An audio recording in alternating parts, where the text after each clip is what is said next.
Okay, what We made happened it. on your end? Friday. 75-gallon community tank you got on that one. Yeah, it's an awfully Oh, small 75-gallon. I had so much to talk to tonight, and right now I'm pulling my hair out. So much to But you'll talk do that. about. All right, let's see what I can get going. Okay, well, first of all, I'm gonna have a heck of a time seeing all the chat on here Ah, on my phone. oh, that's right. That is a major pain. I guess I don't care if I'm looking at you guys. I Yeah, it get doesn't go much worse. I know, right? I can't. I don't know. I can't full screen my comment section. I don't think you can click on them on the phone. I don't know. The phones are so. I was never able to do it. Uh-oh.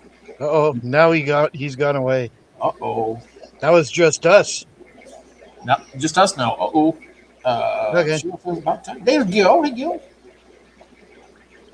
And now he's back with Yeah, Yeah. the phones are so hard to deal with. Oh yeah, I got to see if I can get a computer running. Wow. Anyways. But hey, it's good to see you're at least wearing pants. Oh, good. I got a camera on. Wonderful, too. I'm wearing my. So now we got to have best David ever. show his pants after Keith shows his shirt. my lounge pants. Ah. Hey, got to be comfy. Oh, I'll shut that off. Yeah, I'm slacking here, people. Oh, Gil's here. Good afternoon, he says, because it is afternoon there tomorrow. Yes, it is. All right, Chai Mousy. Let me see if I can say hi to people. Cheryl's here. June's here. Yeah, who was first? Oh, Mary Oliver was first. She's probably not even in here now. Mel's probably not even in here now. She said she was going to come Christine, in. is she here? Chris and Mike, welcome. Mousy, hello. Lori, hello. Cheryl, hello. Robert, hello. And Fish Nerd made it. He was going to get abducted, but Well, it's always a possibility. You never know. yeah, that's true. With a guy like you, yeah, I guess it is. And Well, June, and look at Roy's here. Yep. And you guys are going to have to keep me up on the comments if I miss anything. We'll do the best we can. Good to see Roy on one of my streams. He's always asleep or something. He's in the hospital right now. Oh, that's right. Mm-hmm. He's Put that nurse back. Mm-hmm. And I hope you're getting better every day, Roy.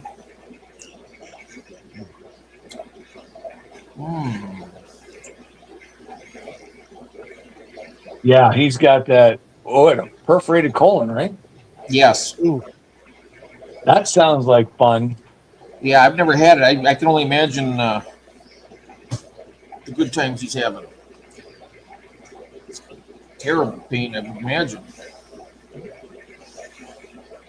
Did not expect that from David. No, I wouldn't have expected it either. But it's good to see. Yeah. Well, listen, they were a gift. Hey, that's all that matters. Well, actually, are they comfy? They are very comfy. I'm telling you, this is the big this thing. is the first time I have not been properly dressed for a stream. Sure. I'm kidding. I'm the one that's never. I'm just gonna sit here quietly. Hi, Jose. Well, Jose just joined us. Oh. I've always been White kill. always been that presentable from waist up. Yes. Is that a new shirt? Actually, it's an old one. I'm sure I've never seen it. What did he I show don't think it? I've had it on yet. But That's too early to Yep. show it now. Yeah, you can't show it yet. Besides, I can't move the No. cameras around yet.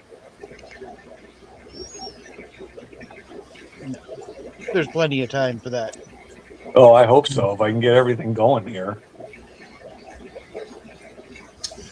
All right, let's see. First thing, how are the purchases from last weekend doing, Keith? So far, not too bad. Haven't lost a one? Yeah, the panther crabs are enjoying the tank, although I can only find one. So Well, they're a We'll stripe see. artist. either escape artists or one ate the other. I haven't seen anything to tell me anything different, but then there's a bunch of stuff in there and plenty of hiding spaces. The rainbow shiners, I do believe I've only lost 2. They're doing fine. The Turkanas and the gudgeons are over at the neighbor's because he had a cycled tank and I didn't have a cycled tank yet. For Shame him. on you. You're right.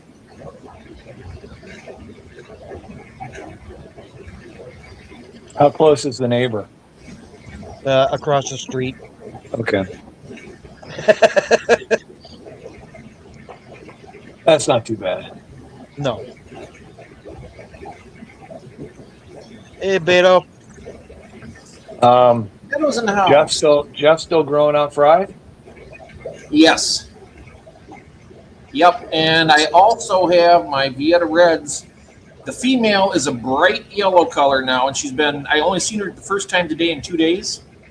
So I don't know what's happening with them, but she might be on eggs or fry right now. Nice. I need to get some more batteries for my little flashlights because they're all out. So I can't really see into the coconut hut until I do. So I got to get some. But they are looking good. I'll tell you what. Well, I walked past my Anomala tank, and those 2 stupid male and female staring out of that little hut looking at me. Ooh. But I know for sure that there won't be eggs in there until that male's out of there. So, Oh, yeah. Yeah. They're just shacking up. yeah, shacking up and teasing me. The female It's just Netflix and chill. Do what? Just Netflix and chill. Yeah. Yeah, my female albino, she's still in the cave. Good. So, Like I say, I gotta get you another cave and for that other pair. I'm thinking about switching some of them around. I got a total of 3 males in that 75-gallon tank and 2 females. Uh-oh. I see another David's window. StreamYard changed their graphics. Look at the duck. It's different. Oh, look at the duck.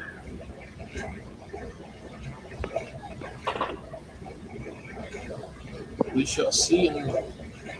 Jay is thinking of getting a breeding group of Aldophi. Do it. Do it. They are fun ones. Who's doing that?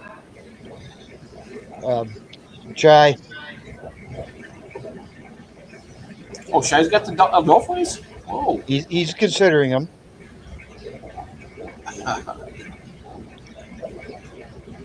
And But he's got 217 coming April.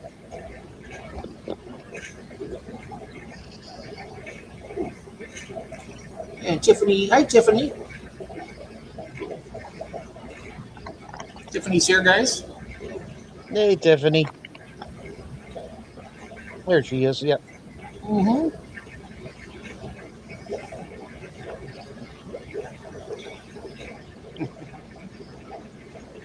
I didn't even put that on. I didn't even put that on the stage, and it went there by itself. That's a little scary. Hey, I see Dave. Oh, swap is Sunday in Northbrook, Illinois. Oh yeah, All right, let's see. Maybe this will work there's better. also one in Wausau. That's Hi, what I Dee heard too, that the 217s are spawning easily. Yep. Yeah, that post he had said that he didn't even need to trigger him anymore. Hey, Benjamin. Hey, we can see you now. Yeah, crazy. New angle, but I'll see if I can't get the other computer up and running. I don't trust this one I'm on. It could just drop off at a whim. Hey, Jose. And there it went. Oops, you're still there. You said there it went, but I could still see him at the time when he said that. But we lost his video.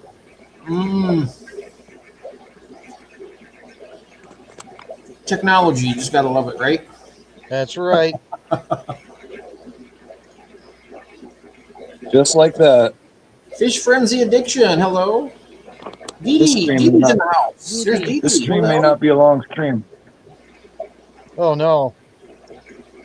Mr. Skull's in the house. Hey, Skull. Hey, Curtis, how you doing? Curtis? Curtis is here. And let's see. I'm looking at the actual thing on my phone here. So, oops. Oh, this is driving me nuts. I can't get anything to work on here. Can't get my earbud to work on the phone. Oh, the volume doesn't go up far enough on my phone for me to hear you guys well. My. That's one reason I gave up on the earbuds. Oh, that's a little bit better. I found There the we go. master. I found the master control. Woo-hoo. All right. So, anyways, yeah. So I'll tell you, I got a couple of funky things going on. Okay. Lots of Last apple night- fry. What's that? Lots of apple fry. Yeah, I am losing a few of those, which I kind of expected, but Right. I'm sure I'm still well over 100. But Yeah. every time I clean the little pens, I'm sucking up dead ones. But I think the only thing I can figure is I have 3 different containers going. The only thing I can figure is I'm overfeeding. And I might just be creating too many ammonia pockets in the small little containers. I don't know. That's the only thing I can think. I think I'm overfeeding. When I feed twice a day, and I think I put too much food in there because I'm having to clean up too much of a mess a couple times a day. So, It's easy to do. I mean, you want to feed them good, right? And then, Right. but I am trying to hold myself back, and you know, Are you feeding once a day, or do you do a few times? twice a day. Twice a day. I just go around every once in a while, just get a little teeny bit, then polish it up, and then maybe 3 or 4 hours later, give them some more. But it's hard to do when you're gone all day. I mean, when you're working with that, Yeah. it's easier for me because I'm here all the time.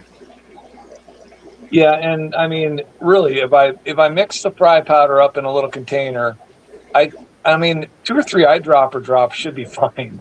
And I don't know why I scored in a quarter or a half a thing of eyedropper tube. That's just too much food. I know it is, and Because you still do because it. you can. Yeah, because you can, right? Yeah, because I can afford to flush that thing down the drain. Yep. See, that's Anyway, one thing so- I love the vinegar eels for. Yeah, that makes sense. Yep. Because they'll live in there, right? They will live in there. Yep. Okay, so the next thing is we had a storm move through here yesterday afternoon. Woo-hoo. Brutal wind, lightning, downpour, barometric pressure dropped, of course. So I went downstairs and did a water change on 4 tanks that I want to push. And normally when not normally, but most of the time when I do a water change, they're on the 10-gallon tanks. I will draw off half the tank, and those tanks, I'll always take a temperature reading. They're anywhere from 73 to 75 degrees. And then I'll dump in, actually 2 of the tanks are 2.5, 5-gallon tanks. But then I'll dump in half a tank of anywhere from 60 to 65 degree water. It's usually closer to 60 degrees. That'll give me a average tank temperature when I'm done of about 67 to 68 degrees. Yep. And that'll be my cool water change, right? Right. But on some of the bigger tanks that are hooked up to my automatic water change, I will just pull the flow regulator out of the airline and run full flow water into the container, which that water coming through that fill line runs at about probably 63 to 65 degrees is what it's set at. So I opened 3 tanks up to full flow off of my water feed, and I'll run them for about half an hour, because I measured the flow out of it at full flow. Whatever the flow was, it gave me 10 gallons of water in about a half an hour. So that would give me a half a tank change. So I ran them for a half an hour and shut them off. And all the tanks were forming condensate on them. And I'm like, what? Why is that? That's never happened before. Because the storm caused humidity. The tanks were now colder. Yeah. Well, I've seen it. That's a very good thought, but I'm going to go a step further and tell you that the tanks were very much colder, because when I draw 60 degree water to fill the other tank, I shut off the hot water line going to my mixing valve so that I can get colder water out of it. Oh, geez. So I shut the hot water line off. 40 degree water. 46 degree water was flowing into those tanks for a half an hour. Oh. Those tanks were at 56 degrees when I temperature shot them. And so my first thought is, well, what's that going to do to those fish? I need your computer, I think. Yeah, Bring your computer, please. yeah, I'm pretty sure you didn't lose any, but I did not lose any. So this is what I did. I let them sit for, it was probably about an hour. And then I started to get a little nervous. And I went down and drew some really hot water, and I slowly poured hot water into each one of the containers. I put like 2 quarts of hot water in them, brought them up about 4 or 5 degrees. yeah. And all right, I'm going to try and anyways, and then I let them go. I got them up to about 63, 64 degrees. You have the chart.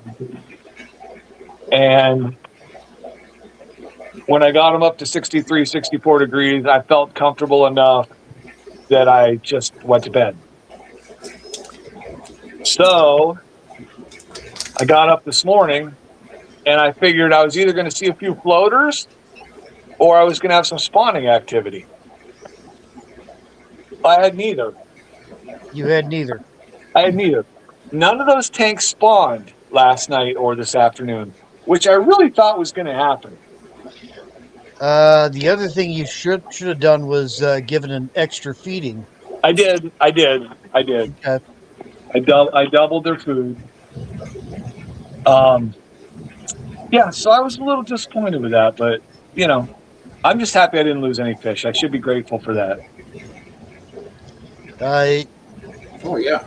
It takes if it only 53,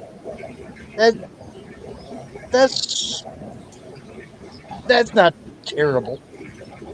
Probably not terrible, but I would have thought that maybe some of the weaker fish might not have been able to take it if there were any weak fish in there.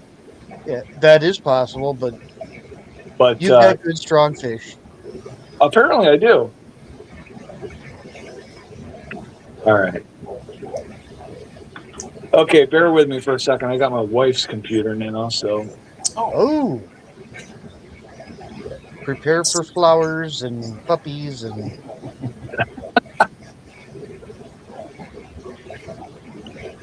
Maybe some kittens. I wonder how it's going to let me log into all this stuff.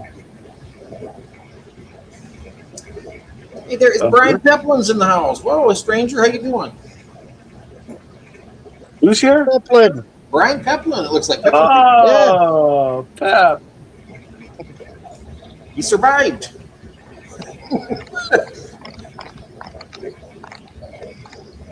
Jeff, my name is Melvin. Melvin's Yeah, in. you are. Your name is Melvin. My name is Rack. Hey, Rack. Hey, Melvin. Oh, my goodness. This is not used to her computer at all. Can't find the mouse. Boy, her screen is dim. Kind of like me.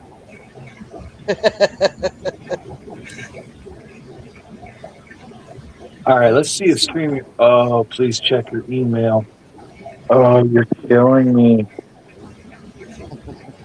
You have mail. It reminds me of the old AOL.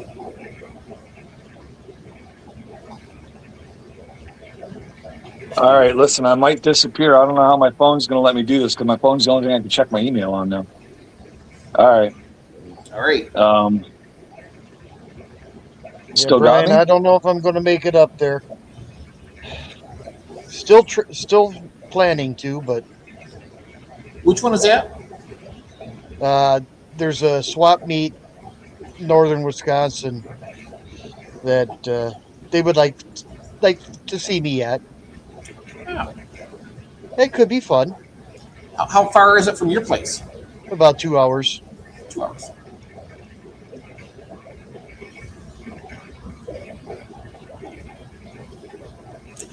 Oh, we always put ram's horns with our fry to eat the extra food, Brian says. Yeah, they do that. That works. Yeah. Yeah, that does work.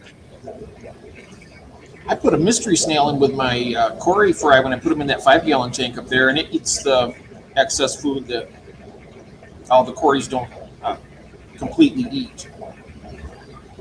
It does a good job.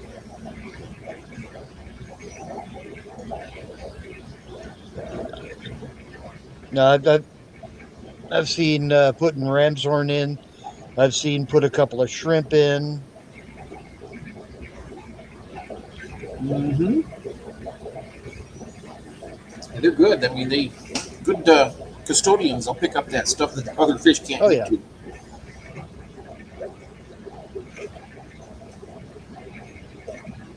Oh yeah, definitely after the hatch. Otherwise, they'll eat those eggs. Yeah. Shrimp, on the other hand, will keep the eggs clean. Yep.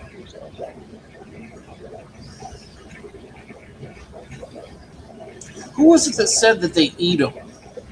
I think Jeff Kane said he said he's seen Neo Caridinus eating some of his eggs, but I've never seen.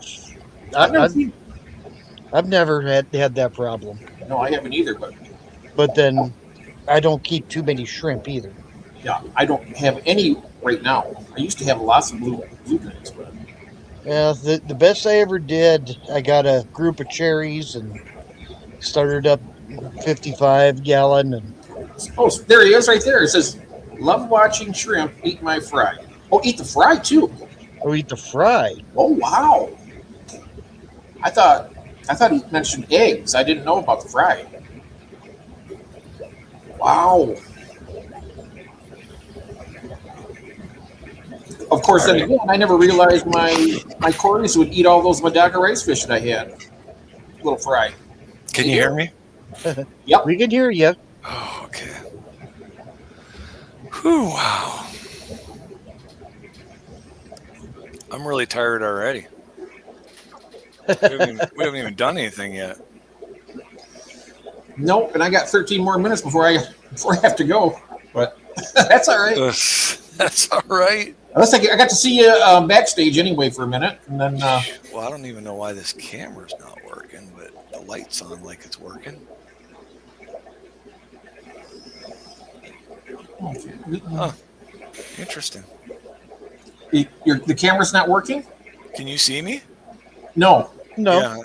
Yeah. Okay. but Well- does you have the line going through the camera? No, it's not. The line's not through the camera. Yeah, I don't know what's going on. She Integrated has a piece camera. of electrical tape over the camera. Are you still? No, Yeah, I looked. Yeah, that was the first thing I checked Oh. for to see if she had covered it. Okay. Anyways, well, you guys don't need to see my mug. Did you go all the way out and back in with that? Because sometimes you have to enable it in the pre room Yeah. before you can Well, hear. but it should be hooked right up to the camera on the computer. I mean, I'm using the internal camera, so let me see. I'll jump out and jump back in. All right. 'Cause I've seen that before. You know how it pops up and says allow the camera to access StreamYard. Yeah. Yeah. You have to Yeah. hit that little toggle. Huh, That crazy. didn't work. No. That didn't All work. right. Well, then I'm just going to shut the camera off and show my logo. Fine. All right. Anyways, all right. So the water change, right? That was a little disappointing not to see a stream. Wait, my dwarf gourami ate the only single batch of shrimp I bought from David. Oh, well, they will. They'll dwarf gouramis will. Oh yeah. They'll chow them down like popcorn. As will angels. Hi, ever hopeful, Carolyn. Yeah, if I knew how to put that up on stream, Jeff, I would. But Jeff just sent me a picture of New York Carolina shrimp eating angels.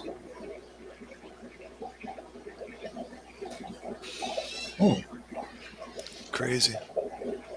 What? Toggle the top, she says. What are you talking about?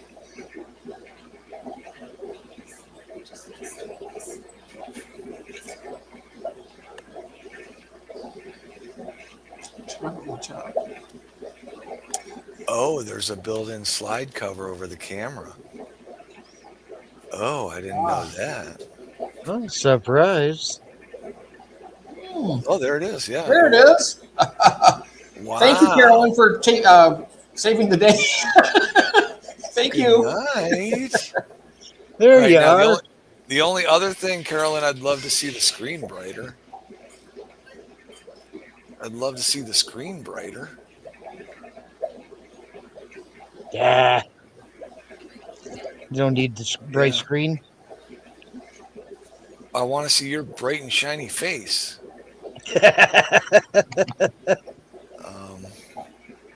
Barbara Jackson, hi there. Don't worry about it. Don't worry about it. Yeah, that's okay. Barbara's here. Hi, Barbara. And Nathan. Hi, Nathan. Beto, I didn't say hi to Beto. Okay, so let's see. Where are we at? And there's Mary. Mm-hmm. She was listening.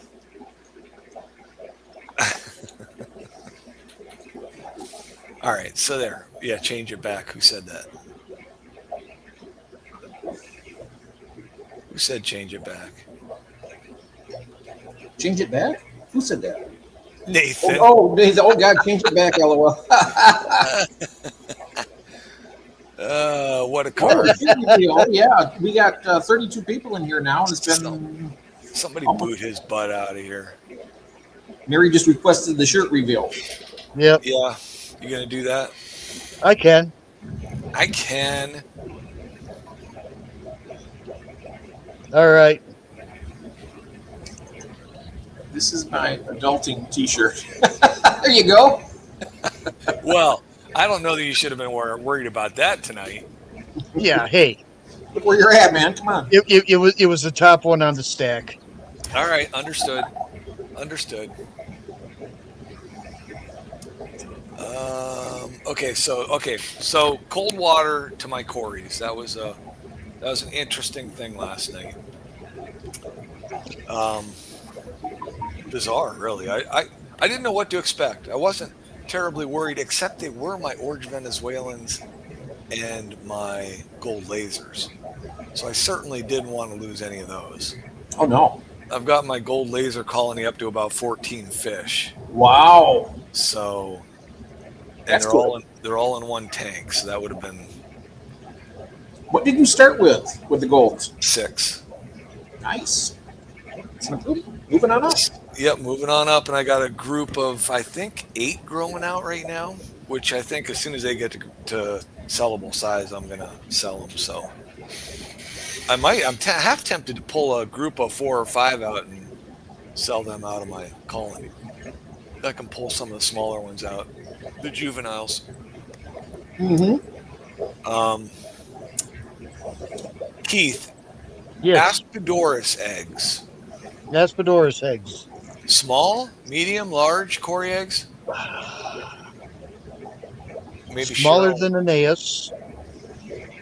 Smaller than Aeneas. I'd say bigger than Napos. Okay, well, anything's bigger than Napo. Right. I would say, so when I spawn my Fusca guttatus, I've Yeah. never seen an egg because I just pull them off and float them in another tank.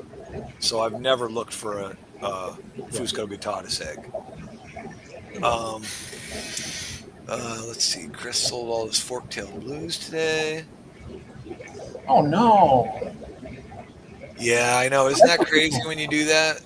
You I want put all this that- one to use the frittata too. I want to get I them. mean, that's kind of how I feel about some of the fish I got. So those white cloud minnows, longfin white cloud minnows I got, they've been in a tank for 2 months now, in a bucket with a mesh bottom, hoping that the eggs would drop through and hatch. I just noticed one fry in the bottom of that tank. 2 months later. Oh my goodness, so frustrating. So something's happening. Right, correct. Something did happen, right? Okay, back to my Aspidorus. So I've never Yeah. seen a Fusco egg. Okay, Okay. so I have those CW 147s, Jeff. Yep. Okay, the 147s, and they have never done anything on the glass. So I threw a mop in with them. And I pulled that mop tonight and looked through it and thought what I saw I would have compared to Napoensis eggs. Okay. Whoa! With That's the so- 47s? Yeah, the 147s, Oh right? wow! Pretty. I'm trying to remember which are the 147s. They're the Starlight. You can pull a picture up, David, right? They have a common name? Well, I think he said Starlight, Corey, but I'm not sure. If you pull it up, it might show the common name. Yeah, let me see. okay, they're on the lines of Adolphi and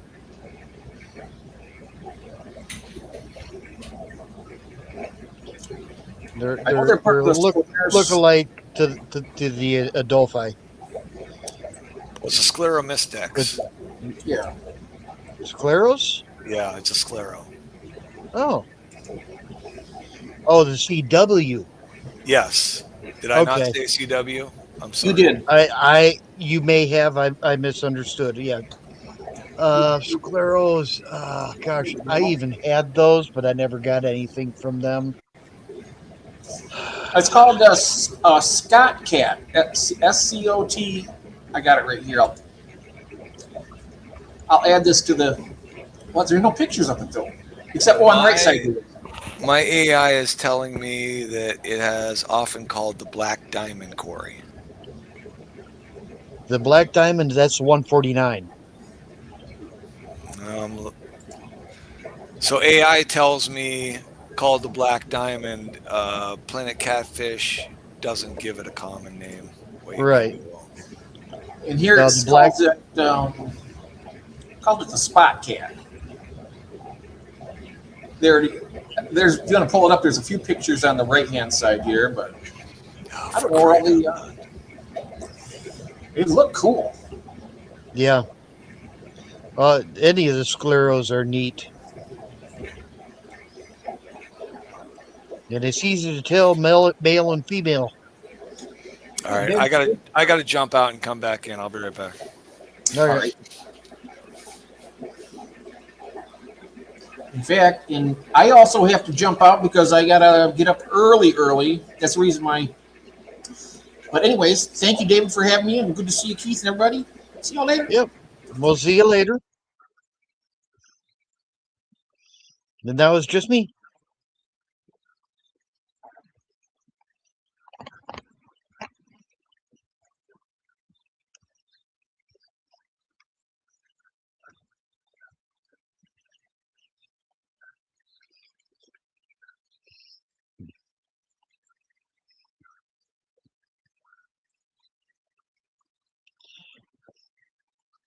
Yeah, Barbados eggs are pretty big. They're a bigger sclero.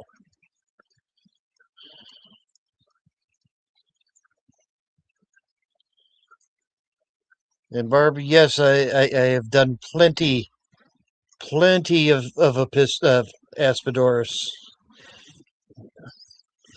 They love current.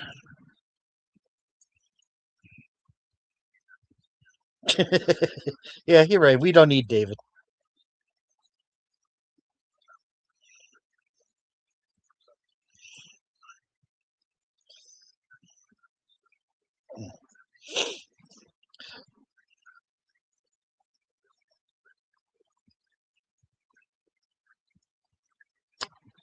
Okay, yeah, those are, yeah. Haven't had them either, but yeah, they're on a short list. The shirt tonight, we revealed it once, but we'll do it again. And just show that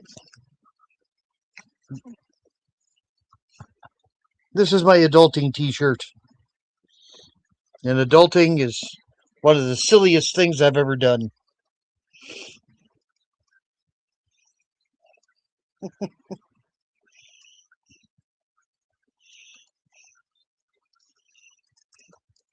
It's a trap.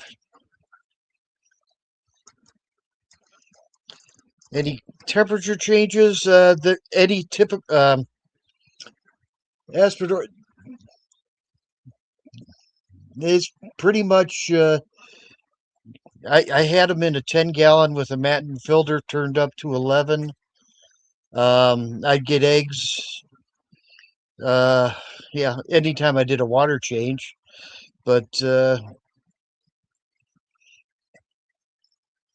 yeah. They love laying the eggs right in the current. I had another batch in a community tank with a sponge filter, and the female would swim down the lift tube of the sponge filter to lay her eggs.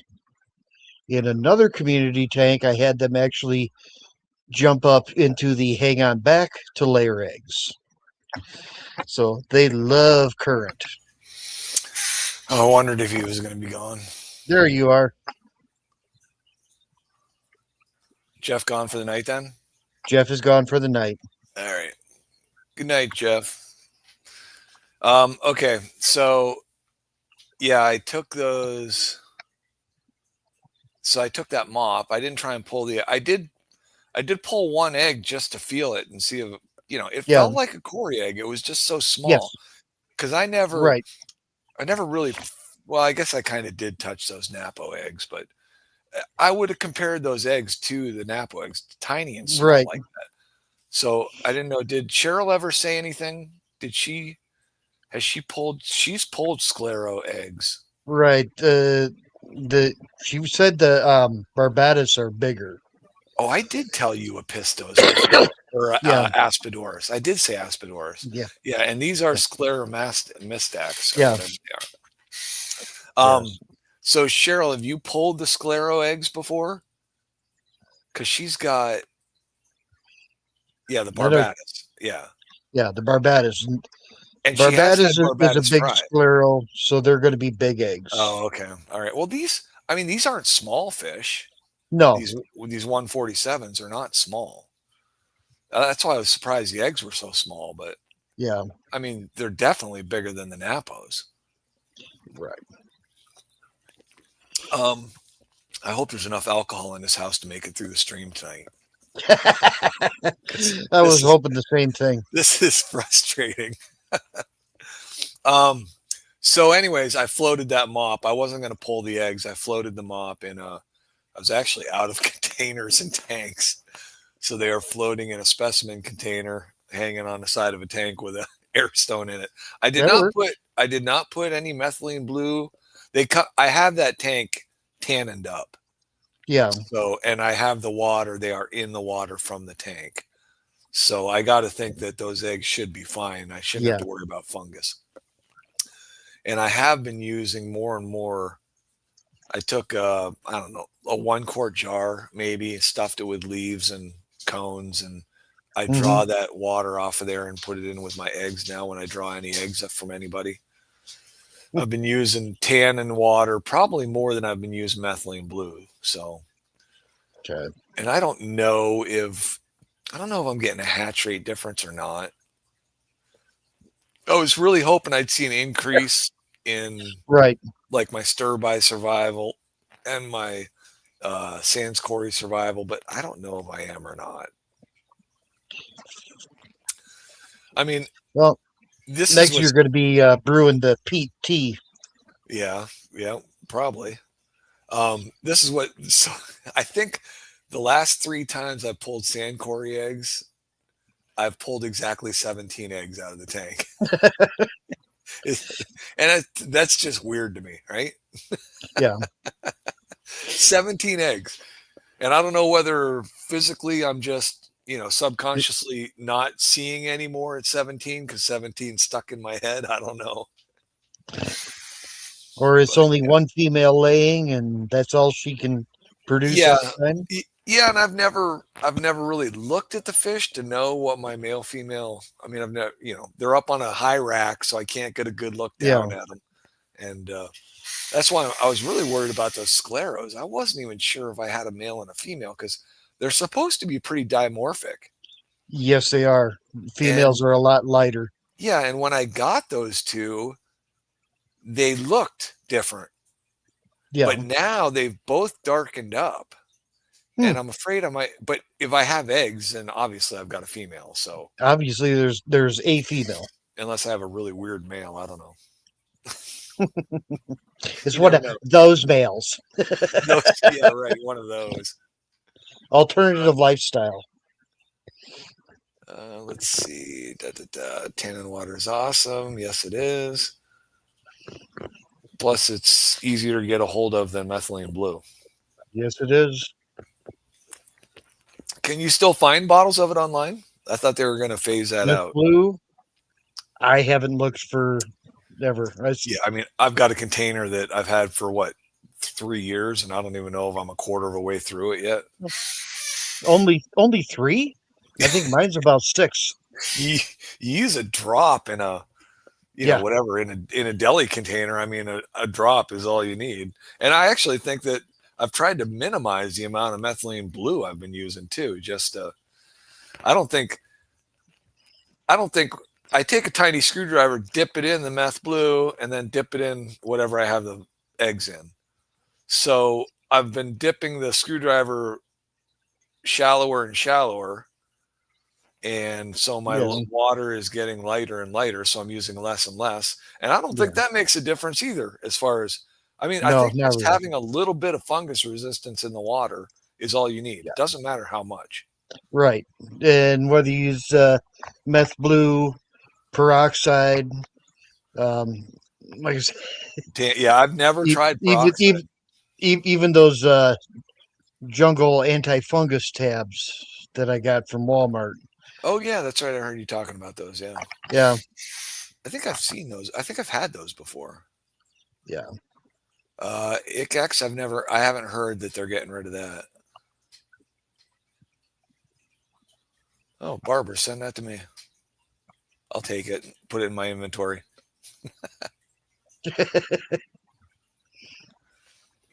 Hey, Jorge. How goes it? Welcome in. Down in Arizona, right? I do believe. I do believe. So with feeding, I've noticed I haven't.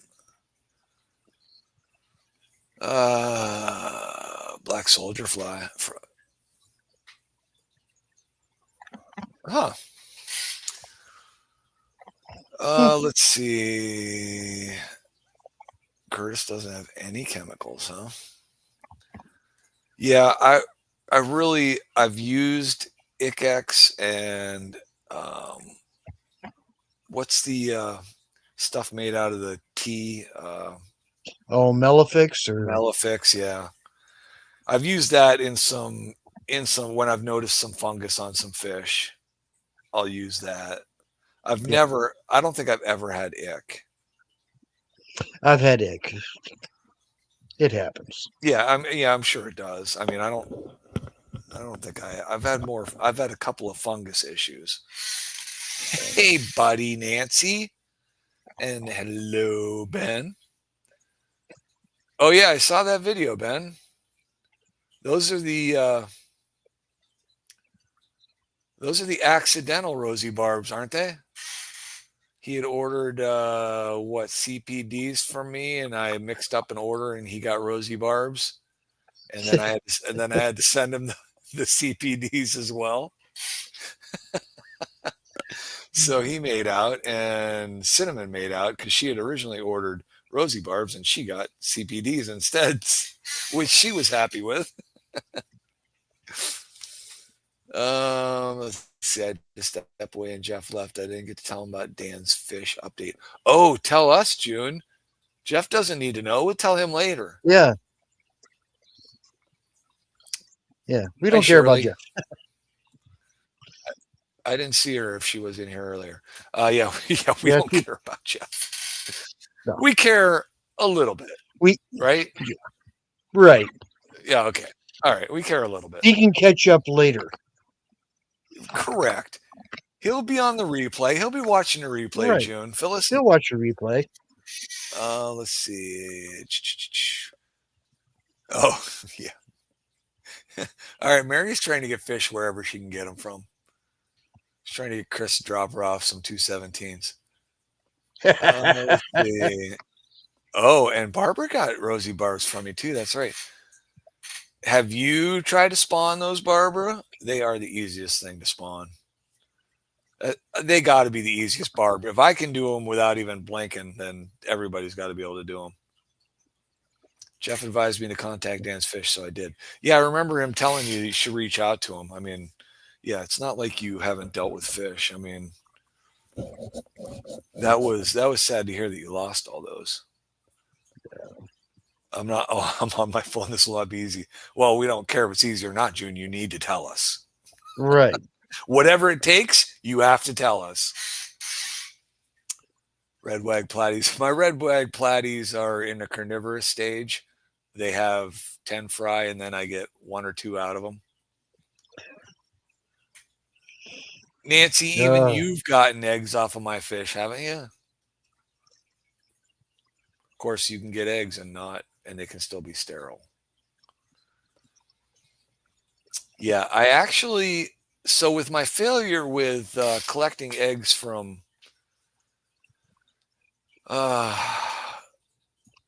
the cherry barbs, I put a deli dish with a screen on the top and tried to get them to spawn in there. And I never really, that didn't play out for me.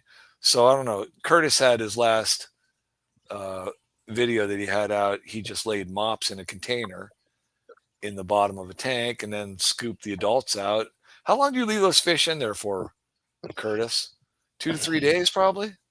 Yeah, but if they're anything like the Danios, Danios are 2 days. Because they'll hatch in 2 to 3 days, right? Right. Yeah. So I'll probably pull those tomorrow morning because I think they've been in there.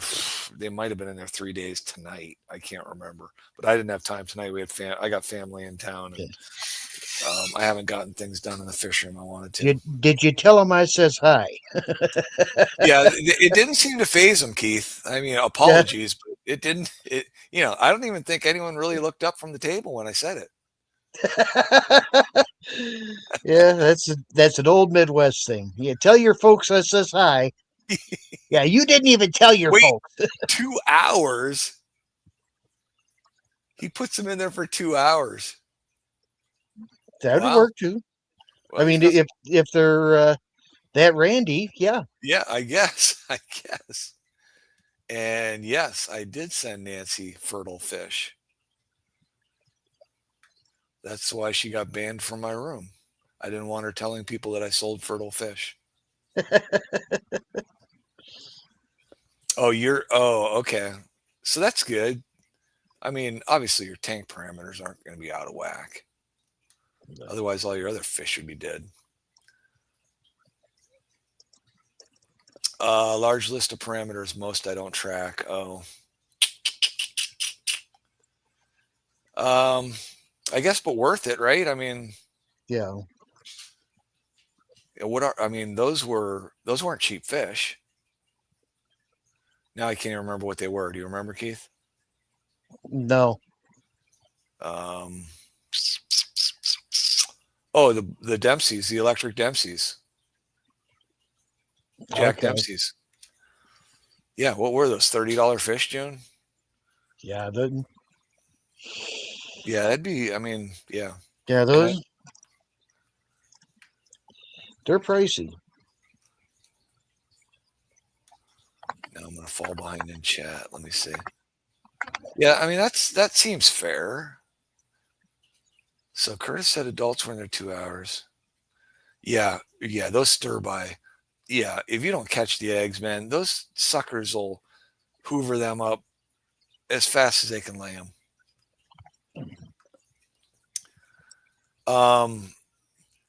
Fireballs are on my list of my next Corridoras.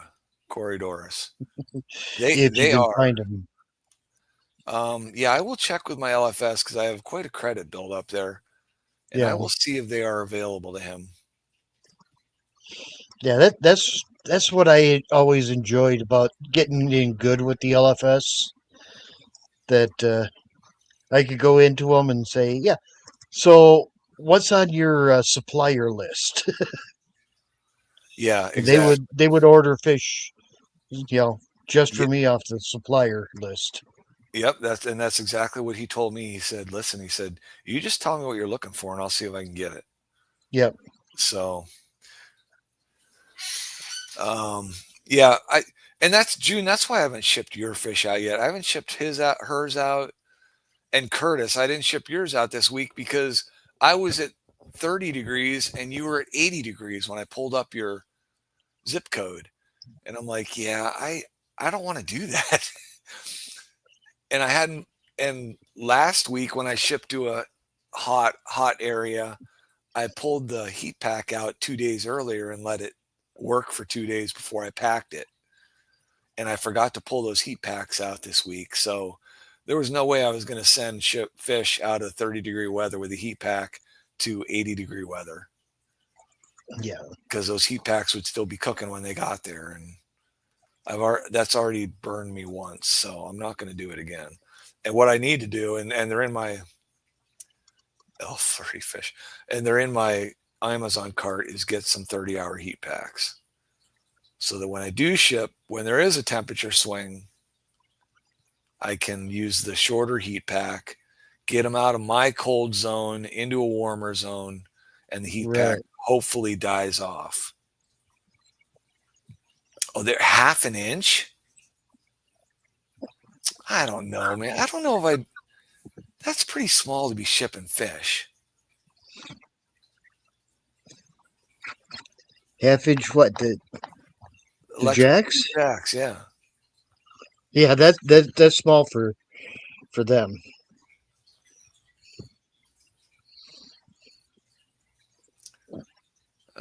Oh wait, what's that? He got fish from a well-known guy. Yeah, I know who John Oliver is. Yeah. Oh, that would surprise me if he did that. I mean, he's been around for a while. He's got some really nice fish.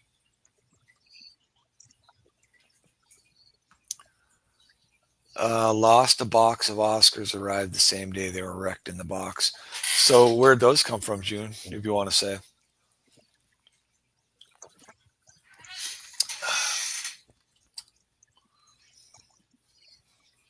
Yeah, I mean, I don't even want to ship Corey's at half inch. No. I know June is she is a big fan of Next Day. And I've never even asked people to give them the option for Next Day. I've just always shipped second day. Yeah. And I've never had a problem second day. Yeah, I haven't either. I mean, I don't know. I guess I am concerned about, and anytime I've had something happen so far, I've taken care of the issue with people and they've been happy. And sometimes it's cost me money.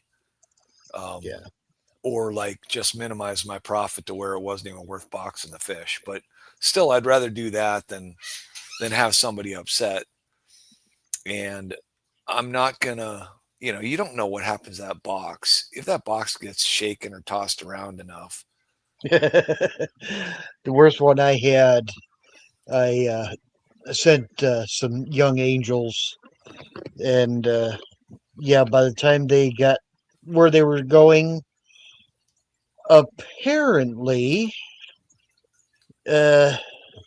something big and heavy was dropped on top of the box.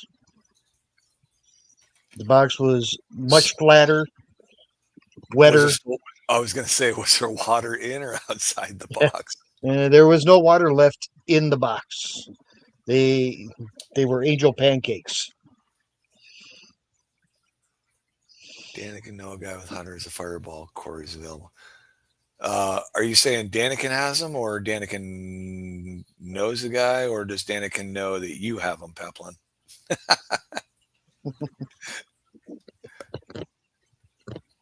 Yeah, Dan does.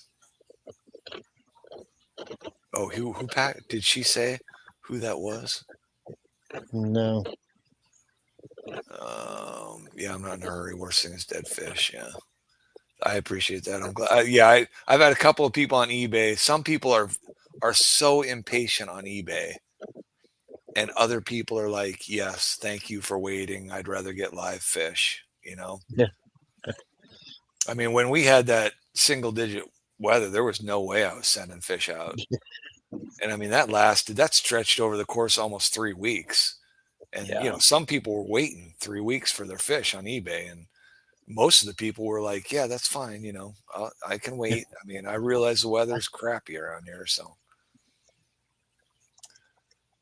Right. Yeah. we were at like 25. I think it's like 25 degrees out there right now. Yeah. Wet Spot does a very good job of shipping. And Wet Spot's really close to June too. So. Yeah.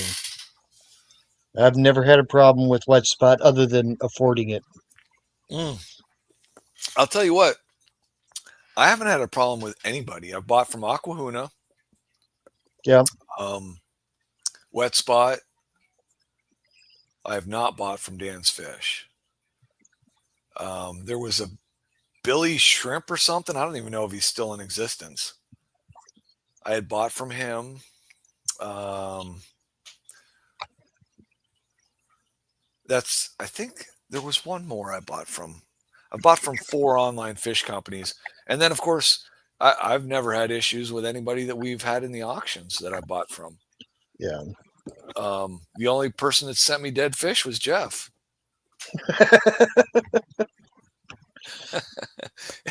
and he's talked about it before. I mean, we know what happened there. It was 60 plus degrees out and he packed it with a heat pack. So yeah, that was just too warm to use a heat pack.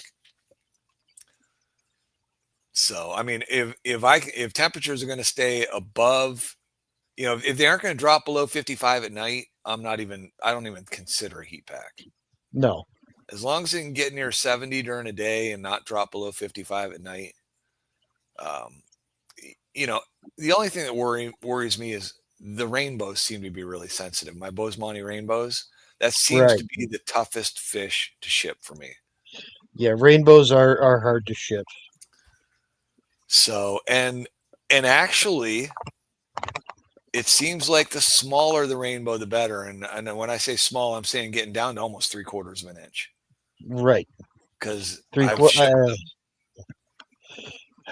inch and a quarter to inch and a half. I've lost more of those than I have of Yeah. 1 inch and below because I've had to send out some of those just to replace the bigger ones that died. Yeah.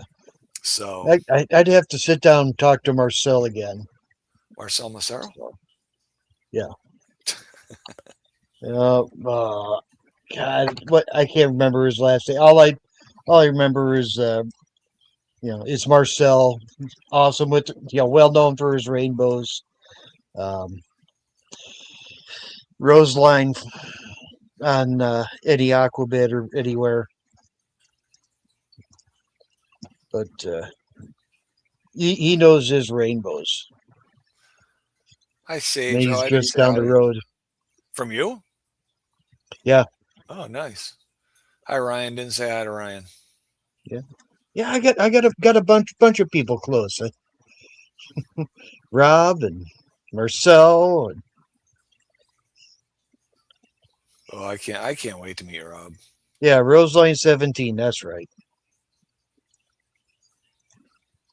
Great guy if you ever get a chance to meet and talk with him. Yeah, yeah, that's true. I mean, that's true, Jeff K. Half inch depends on the type of fish. I mean, any tetra or a pygmy quarry can be acceptable. I'm thinking that, I mean, I don't really want to, those Aspidoris I have, those Fusca guttatus, I mean, they don't get much bigger than 1.25 inches to 1.5 inches. No. So, No, they are small.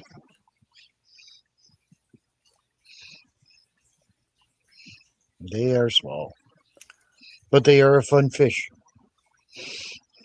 oh, Brian won't order from Dan's either. Wow. Yeah, that's crazy because, I mean, he just pats himself on the back over his shipping record.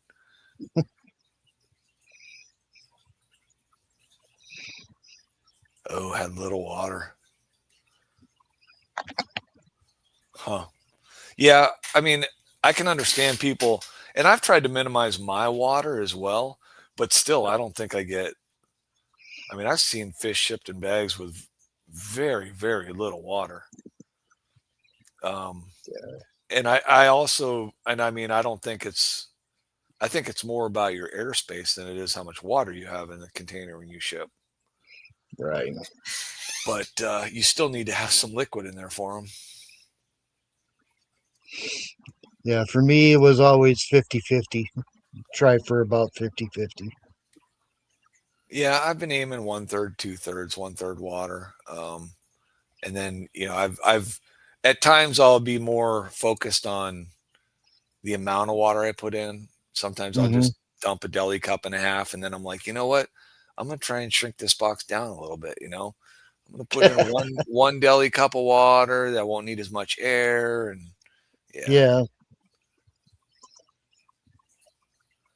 yeah. I think that unfortunately I'm cash poor right now, Curtis. So if I get fish, they're going to be through my LFS, so that I can use my credits there, Or club auction. or a club auction where they're dirt cheap. Yeah. I really miss the club auctions. Yeah, June's in the upper 80s. Yeah, that scares the living daylights out of me. I don't want a heat pack in her box when it goes. If it is, it's going to be a 30-hour heat pack. Let's see. I am way behind.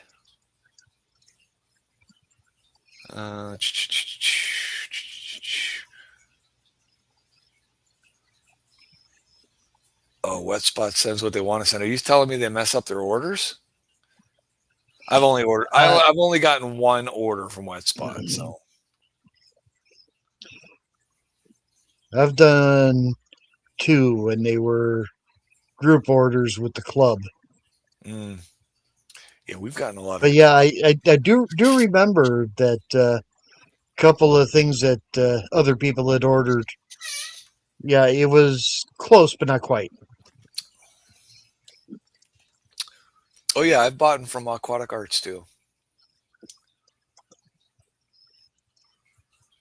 I've never had a problem shipping shrimp that I know of, unless people just don't want to tell me. But I mean, apparently people buy my shrimp and feed them to their fish.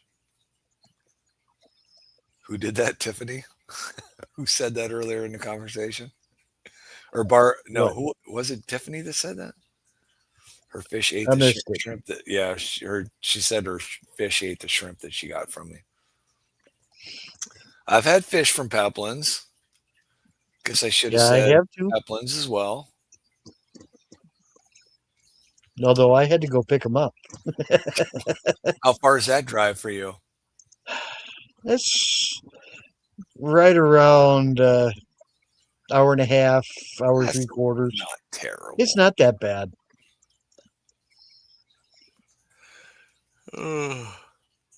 Let's see.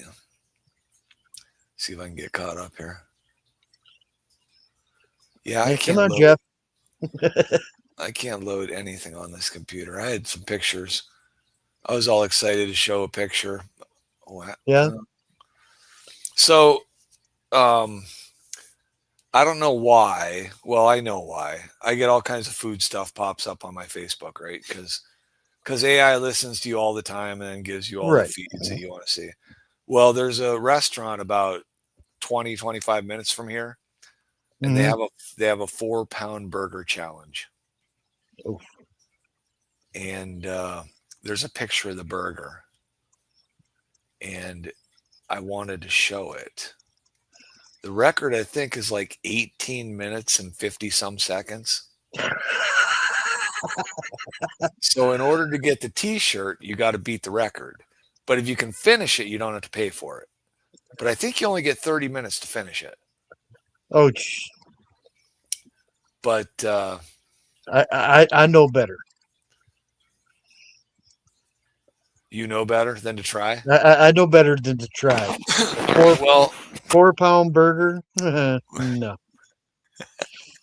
well, so I have never in my life, even with the amount of food I've eaten at given times, I've never in my life done any type of food challenge. So I'm like, you know what? That might be something I want to try at some point.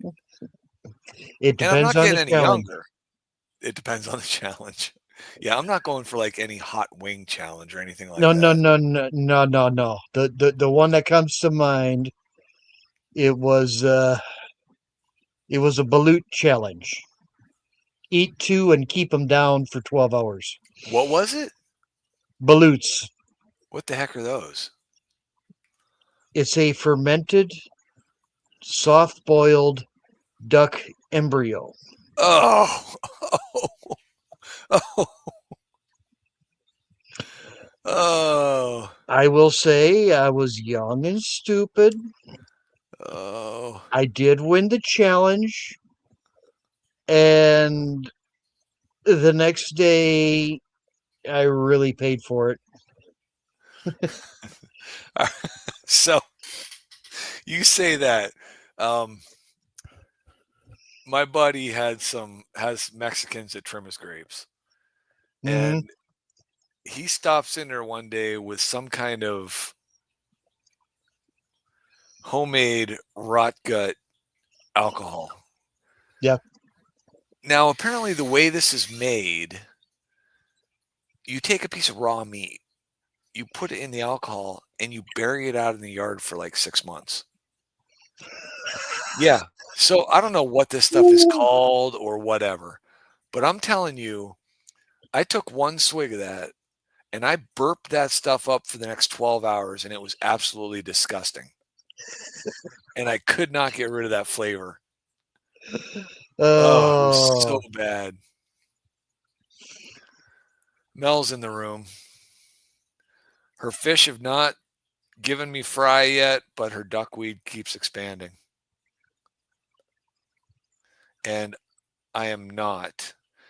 I wasn't even going to mention the shirt, Mel. Thanks so much for bringing it up. I had told people that the shirt was going to remain a secret until a certain given time. And then I saw that my wife posted it on Facebook. What? So it's not a secret to those who follow her on Facebook. But that shirt will make its presence seen at a certain point in the future. Now, with my track record with cichlids, I don't know when that will be. So, that could be a week from now. It could be 6 months from now. But everyone keeps telling me, oh, you're going to love them when they spawn for you. Well, the key part of that statement is when they spawn for you. So, and I was down cursing out my angelfish tonight because they just torment me. I mean, they love me to death, right? They watch me when I walk by. They're all pleasant and everything. But the stinking things won't lay eggs again. Yeah, there's too many in the tank. That's true. You're right about that. I was just, my brother-in-law was down asking about them. And I said, I really need to go back to my film, to my footage, figure out which two spawned, because I do have a video of them guarding the eggs. And with their markings, I should be able to tell which two they are. Pull them out, get them separated from the rest, and see what happens.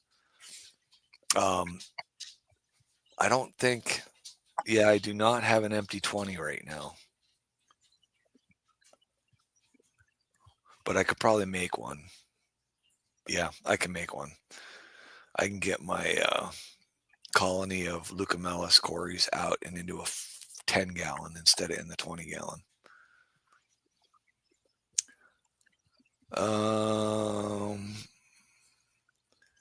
It's too cold. Secret shirt. Yeah, if anybody, I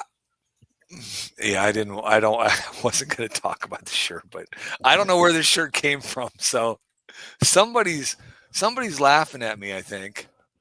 Well, I'm sure somebody's laughing at me because if I would have thought about it to somebody, I would have done it to them.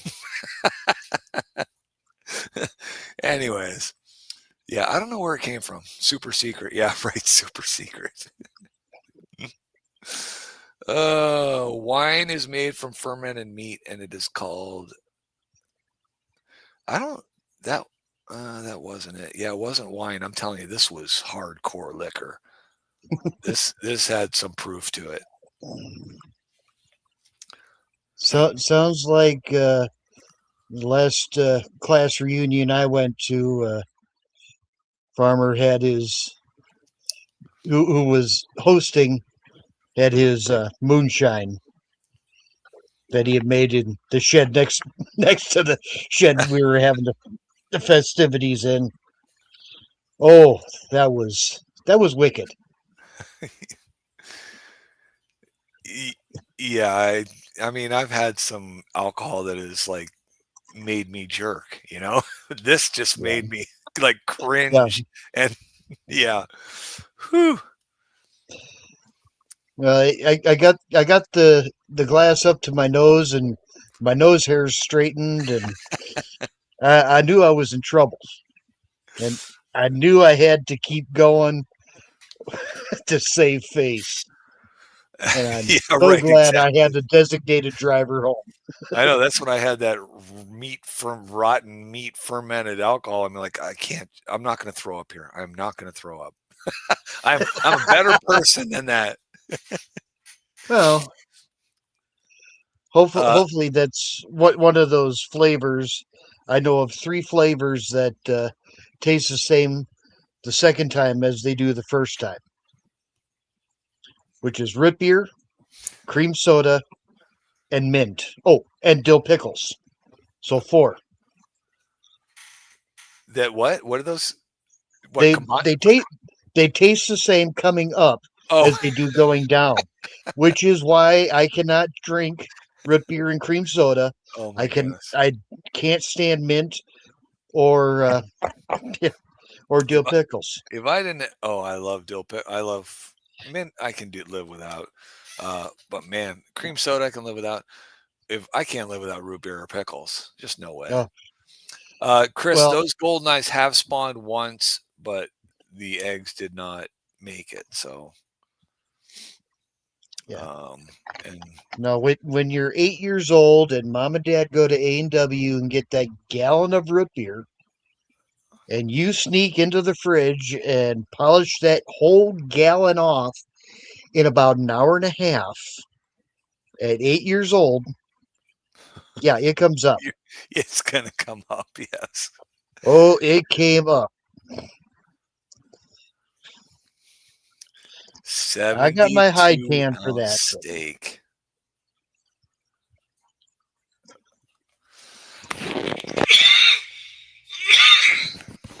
I don't know, 72-ounce steak. Wow. Yeah, I've heard of those. That's what, 3.5 pounds? What is that? 3 and 16, 32, 48, 64. That's over 4 pounds. Yeah, Whew.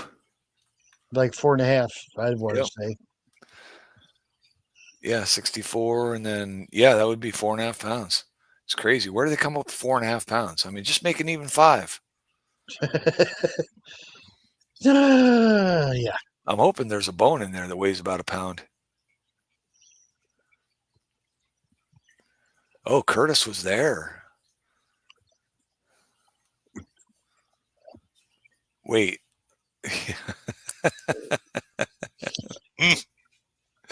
uh, coconut eggnog theme. Yeah. That's great. I'm glad you guys are having fun with all this. Whoever it is out there having fun with it. Yeah, that female was a nut job when she laid those eggs.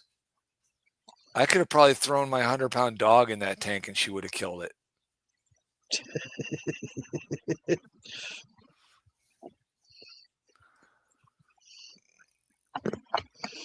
Yeah, right. Yeah, I'm not gonna. Yeah, 20 longs. I would give anything to have 5, 6, 7, 8 less 20 talls and have more 20 longs.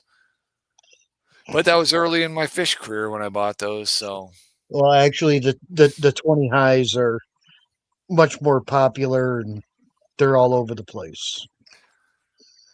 yeah, because that's the size tank somebody would want in their living room or something. Right. Yeah. I mean, to me as a breeder, well, I guess, and I'm in the Corys too. So 20 high really, Right. I don't want the height. I don't need the height. No. I mean, Yeah, if I had cichlids that were spawning and giving me fry, I might be interested in 20 talls. But since that doesn't happen for me, I could care less about the 20 talls. Like I said, we just got to get you the right ones. I know. I'll send you some of my cutter eye when they're big enough. All right. And if you can't spawn them, then I'll let you give up. Well, nobody said anything about giving up, Keith.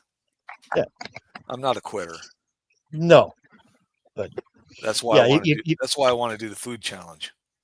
Yeah. But yeah, the cutter eye, they spawned for me. I wasn't even trying. Oh. I didn't even think they were old enough. Oh, I'll take any type of pickle. Just made myself some pickled eggs for the first time in years. Ooh. Haven't had them yet, but they're in there soaking right now. I used to make them quite frequently, but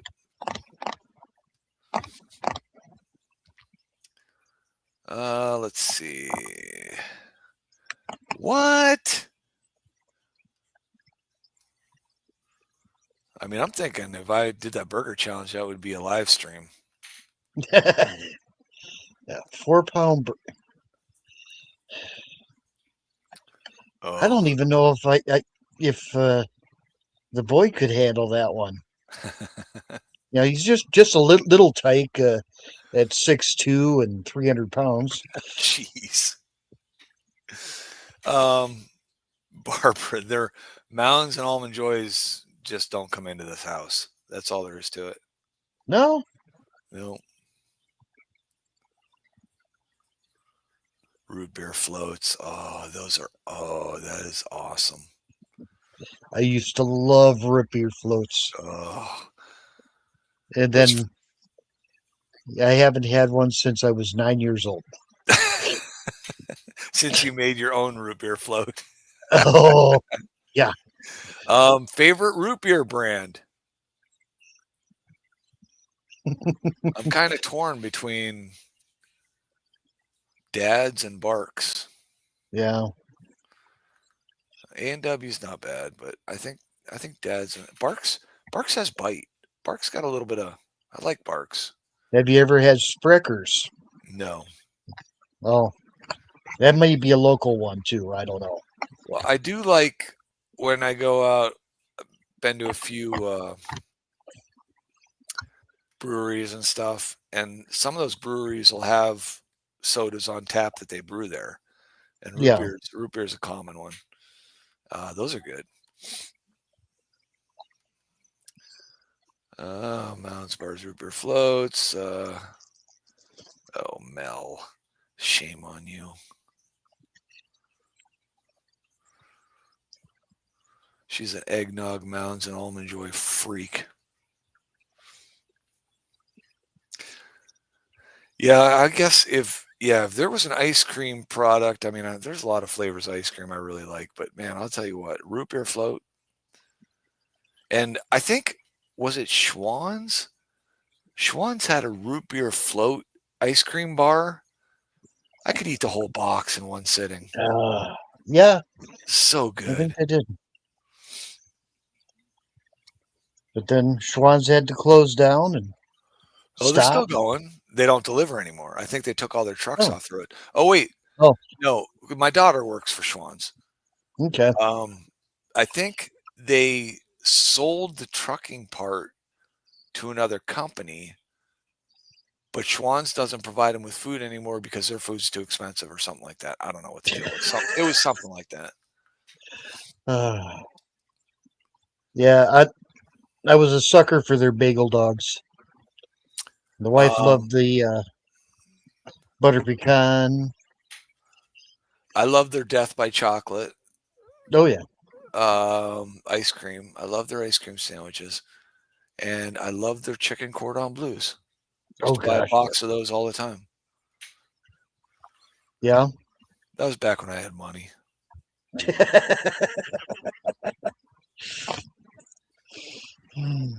Healthy drinks. Root beer is a healthy drink. It's got roots and it's got beer. What could be more healthier than that? Right. Ooh, I am a cherry 7-Up fan. That would be an interesting cherry vanilla ice cream. Cherry 7-Up with a vanilla ice cream. That would be interesting. Okay, let's see. What else is up? The 4-pound burger challenge. That would be enjoyable. Well, probably the first 10 minutes would be enjoyable. Then you have to work. Yeah. Right? It can't, I mean, there's got to be a point where it becomes work, right? Well, I have a hard time with a McDonald's double quarter. Who's had the Archburger? Have I talked about this on a stream before? Did we talk about that? Anybody had the Archburger yet? I have heard about it, and that's about it. You have a tough time with what? A double quarter. Wow. Huh.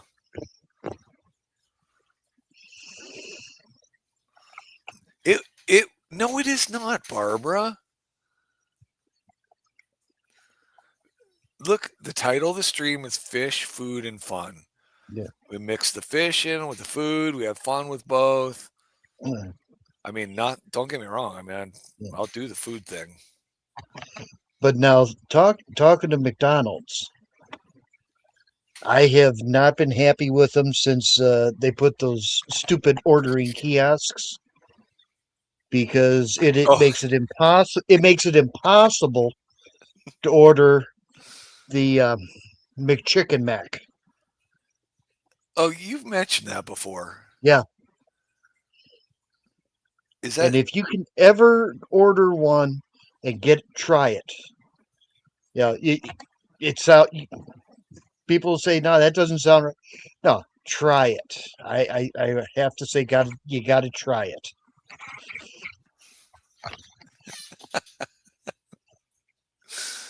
Do you have to? Is that ever a menu item?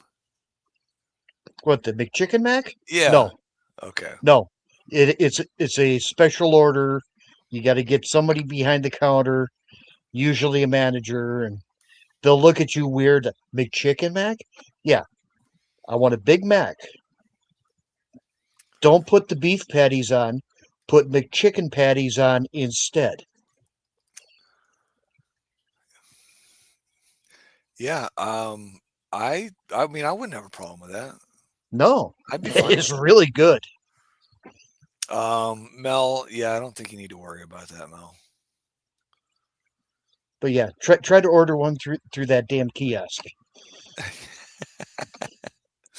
Yeah. The kiosk looks at you like you got four heads, whereas the guy behind the counter only looks like you got two. Double quarter pounder is a lot of food. I had I had my first Archburger last week. I like McDonald's better than Burger King. My favorite fast food joint, if you want to classify it as one, would be Arby's. I do love the sandwiches at Arby's. But the Big Mac has just always been a favorite for me. I don't know what it is. Probably the special sauce. I mean, that Thousand Island dressing or whatever you want to call it. I just love that on that burger. I don't like how small it's gotten. Yeah, no. But they've all gotten smaller. Yeah. But that Arch burger is probably twice the size of a Big Mac, wouldn't you say, Chris? It was good. I still like the Big Mac better, but the Arch burger was good, but I still had to wash it down with a double cheeseburger. I mean, and I'm sure that, I'm sure I took another 17 hours off my life. So yeah, McDonald's is good. I tend to pay for that the day after as well, but yeah, that's not as bad as Burger King. Yeah, Burger King does hit me pretty quick. Not that McDonald's doesn't hit me, right? Right. Wait, let's see. But yeah, give me a Culver's and I'm happy. I don't know what is a Culver's. Oh gosh, that it is burger. It it started here in Wisconsin, but yeah, they're can't be too far east then. They're no, it is fairly local. Their signature is the butter burger. And they call it the butter burger because they butter and toast the bun. Oh, that would be good. All the patties, it's all made up fresh right there. The patties are smash burgers. Basically, make a ball, they put it on the grill and smash it. Yeah. Oh, they're good. And a few years ago, for April Fools, they they were silly and did an April Fool's joke of what they called the Curder Burger. The Curder Burger. Half-pound cheese curd deep fried on a burger. Oh, that sounds really good. It is, because after they had placed the joke, they got inundated, just absolutely mauled by calls. You've got to make it an actual item. You have to make it an actual item. You have to make it an actual item. I will order that daily for 3 weeks. And they sat down and figured out how to do it. And once a year, they have a limited run. And yeah, when they say, yeah, we're releasing the Curder Burger, that place is packed. Mel, that's good to know. I drive down through there. I can look for a Culver's. Yeah. A sourdough burger. Oh God. Oh. One of my favorites is Wisconsin Swiss melt on sourdough bread, and Oh, sounds so good. it is. I love sourdough bread. I love Swiss. Put it on a burger with some mushrooms. I love it. Mm-hmm. Yeah, I'm gonna Although look for a although Culver's. I am upset that they got rid of their pineapple shake. Ew, that doesn't sound good to me. Oh, you like pineapple Yeah, I do like pineapple. and you like ice cream. I do like ice cream. I just can't picture the two together in holy Oh, matrimony. it was good. Very good. But no, they had to get rid of it. Because nobody liked it. No, because the cost of the pineapple was starting to get too far up there. I can understand that.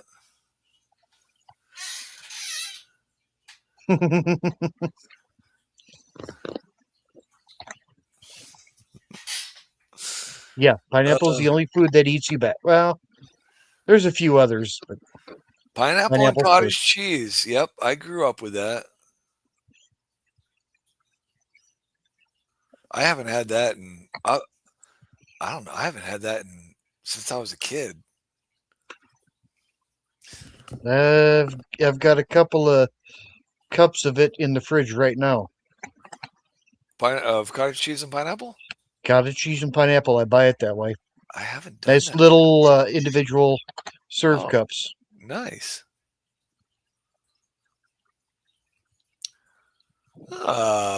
There's Rack. Hey, Rack. He was here earlier, wasn't he? He was. He's been quiet. Probably pottering it. Yep. Had it last weekend. Yeah, I do. We don't have cottage cheese a lot, but I mean, I do like it. And Yeah. all I put on mine is just pepper. I just want pepper on my cottage cheese. Pepper it up. Black pepper.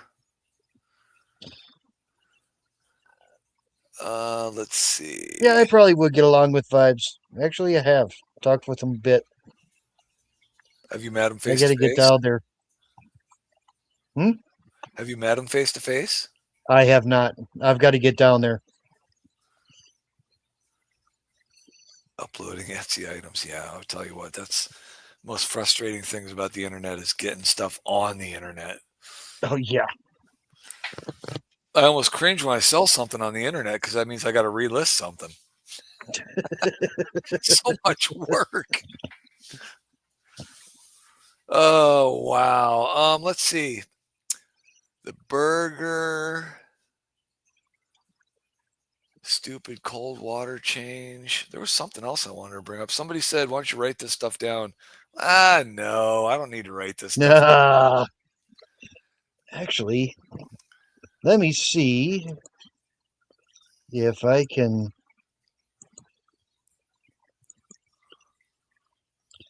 find.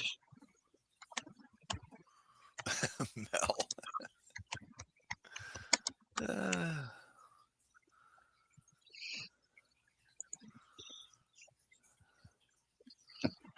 Deluxe butter.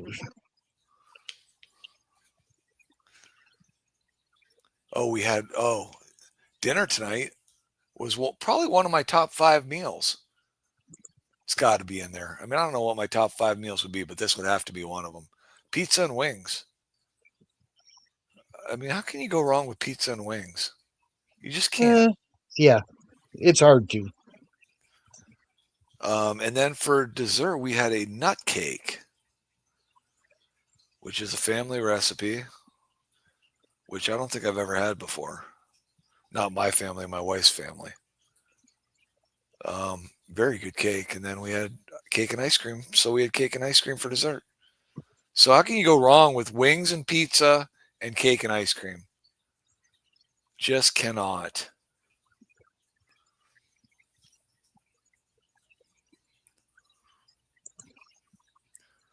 Oh man, stream popping all of a sudden.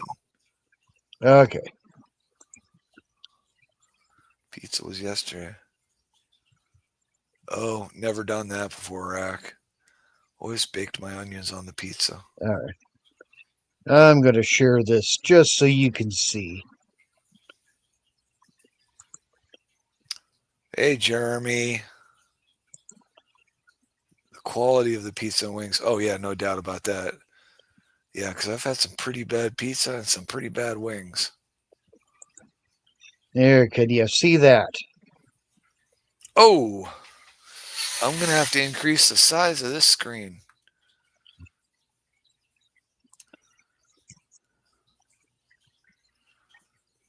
Wow, look at that thing. Yeah. Is that so? That's a chicken patty? No, that is a deep fried cheese curd. Oh, okay. Yes. On top of their The smash burger. patty and yeah, Is that just shredded lettuce or is that coleslaw on that? that's shredded lettuce, Because I'll tell you what, I love pickles, coleslaw on my onions, tomato, mayo. Yeah, coleslaw on a burger is very inviting for me. it's different.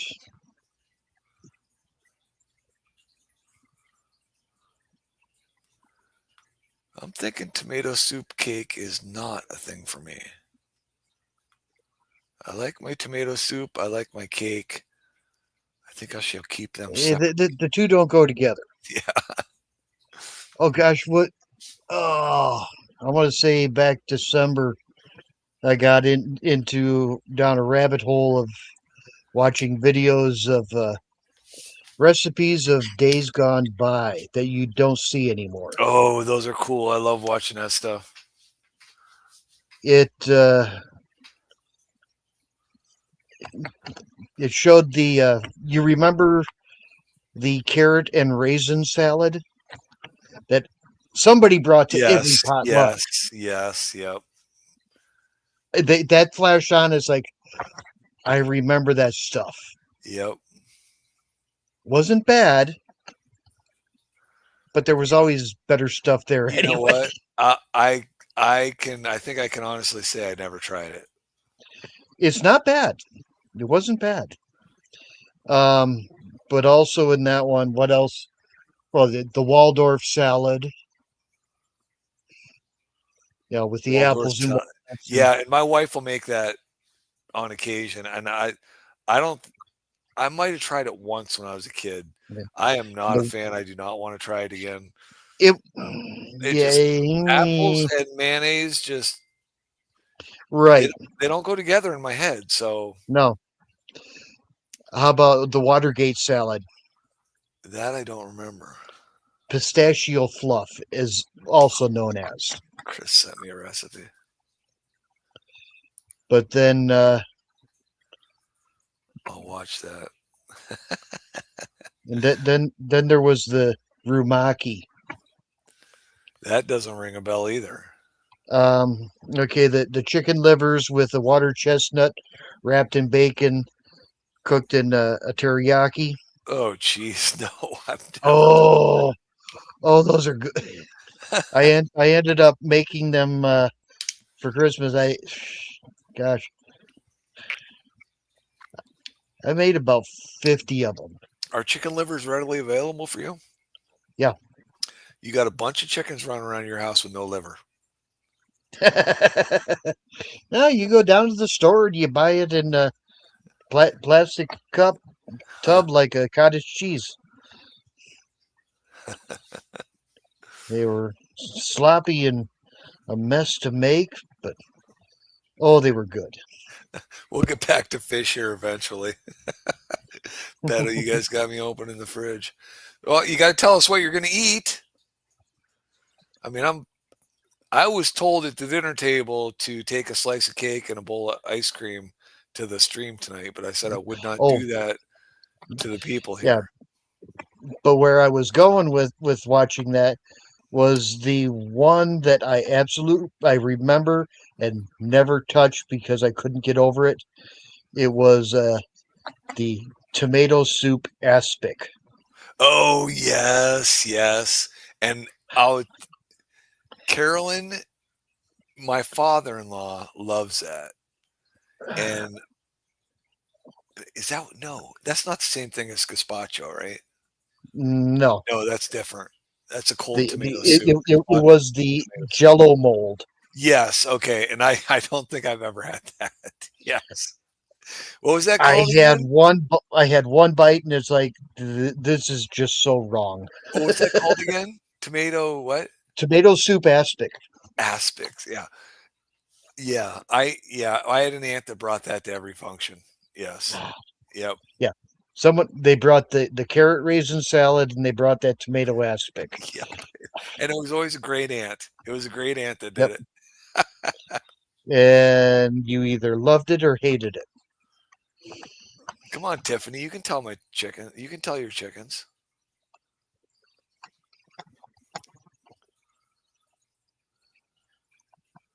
Wait, I've never had chicken chili. Chicken chili? White chili, yeah, with chicken in it. I've never had it. Ooh.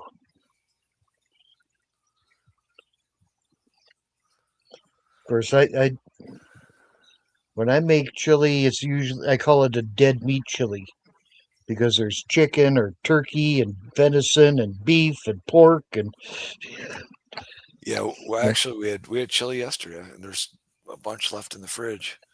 Mm. Love chili, and I said last night, I'm like, this is a first. We did not have chili all winter long, which is very unusual for us. Yeah, we haven't made it here for a while either. Now I'm gonna have to. And it's so easy because I mean, just It is. first thing in the morning, you throw everything in the crock pot, come back at nighttime, and it's all ready to eat. Yep. Takes what 10 minutes to throw everything in the crock pot. Done deal.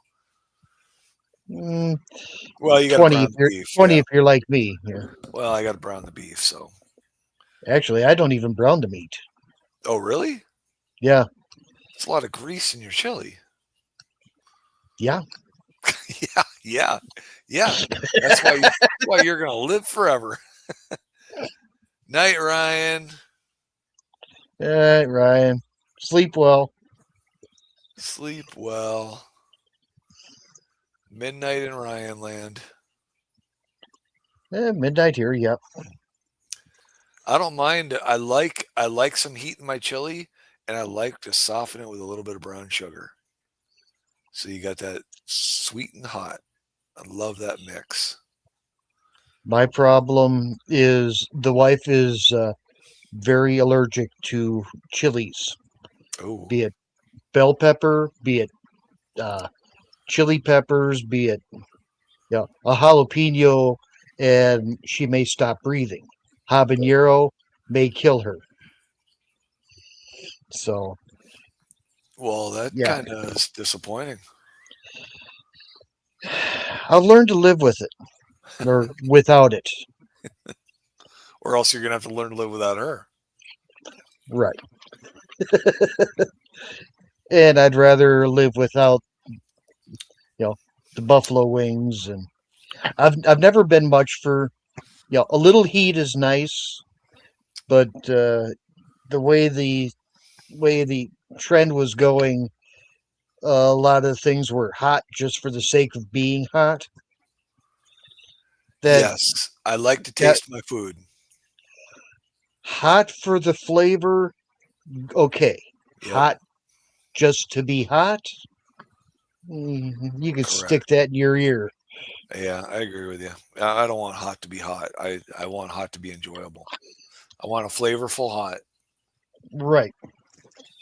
I don't And care if my actually, nose. I don't care if my nose runs a little bit, as long as there's good flavor. actually, I don't care for the hot, but warm with flavor is very good. Actually, I do like the flavor of jalapeno, but I've got to remove all the seeds Oh, and web yeah, in that it. does make a difference. But you do that, and flavor of jalapeno is nice. Is that a pepper, Lance? Poblanos? Poblano, yes, a Is that poblano hot? pepper. Um,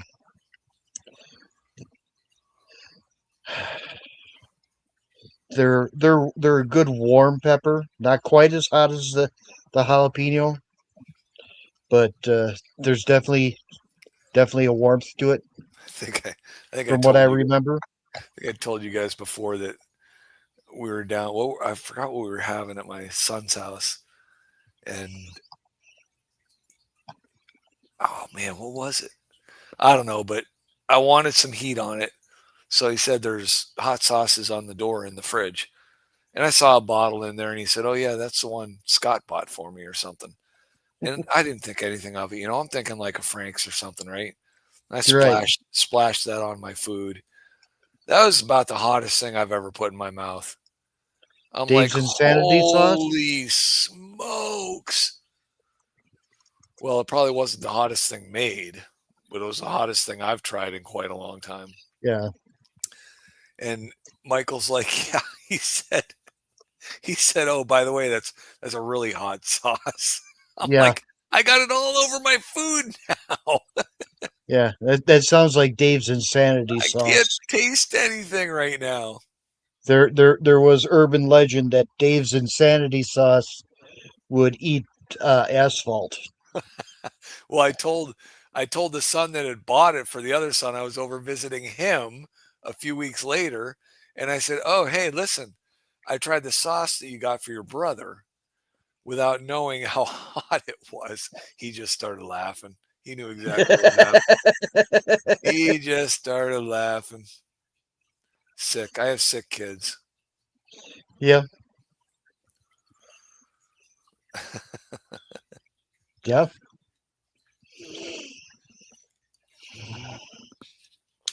Well, hey, I might go get another drink. You up for another half hour or so? I could be, but you go get a drink, and yeah, I'm gonna need to go get one. All right. So I'll let you go first. All right, thanks. You go first. And I'll try to keep up with chat here.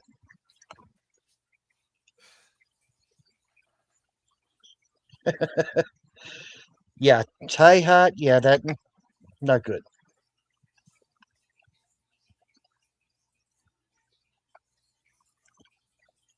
And Tiffany, why are you not?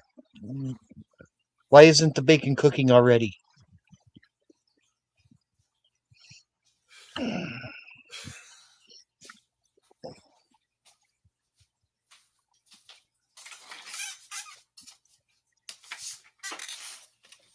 Oh, that was quick.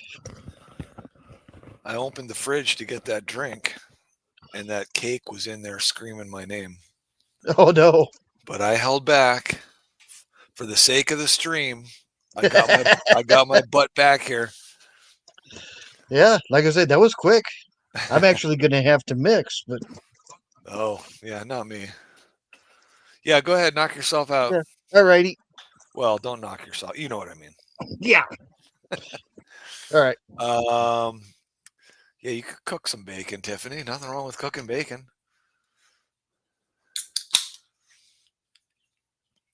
Oh, yeah, I just watched one of your videos, Rack. Which one? It was the 10-minute. Yeah, the one you were promoting. I don't know if that's the same one you're promoting now, but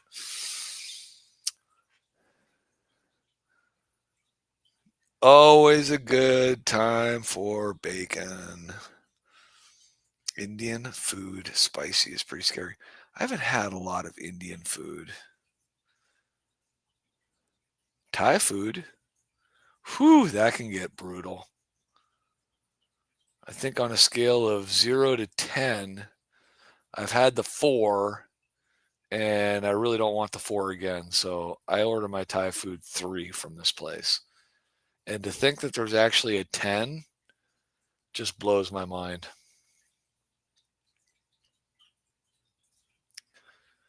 Gotcha, Rack. Yeah, I think my 2 friends that I eat the Thai with, one of them he's pretty much in the ballpark with me. I mean, I think he'd do a 4 on more occasions every once in a while, but he'd prefer to do the 3. The other one just wants a 1 or a 0. I'm like, Well, what do you even order Thai for? We're just going to get a 0. I mean, you might as well just get a bowl of noodles.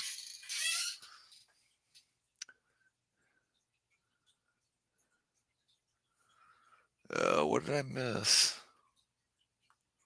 All right. All right. I ordered Thai at 0, Rex says. Just get yourself a packet of ramen noodles. Save yourself the Thai experience.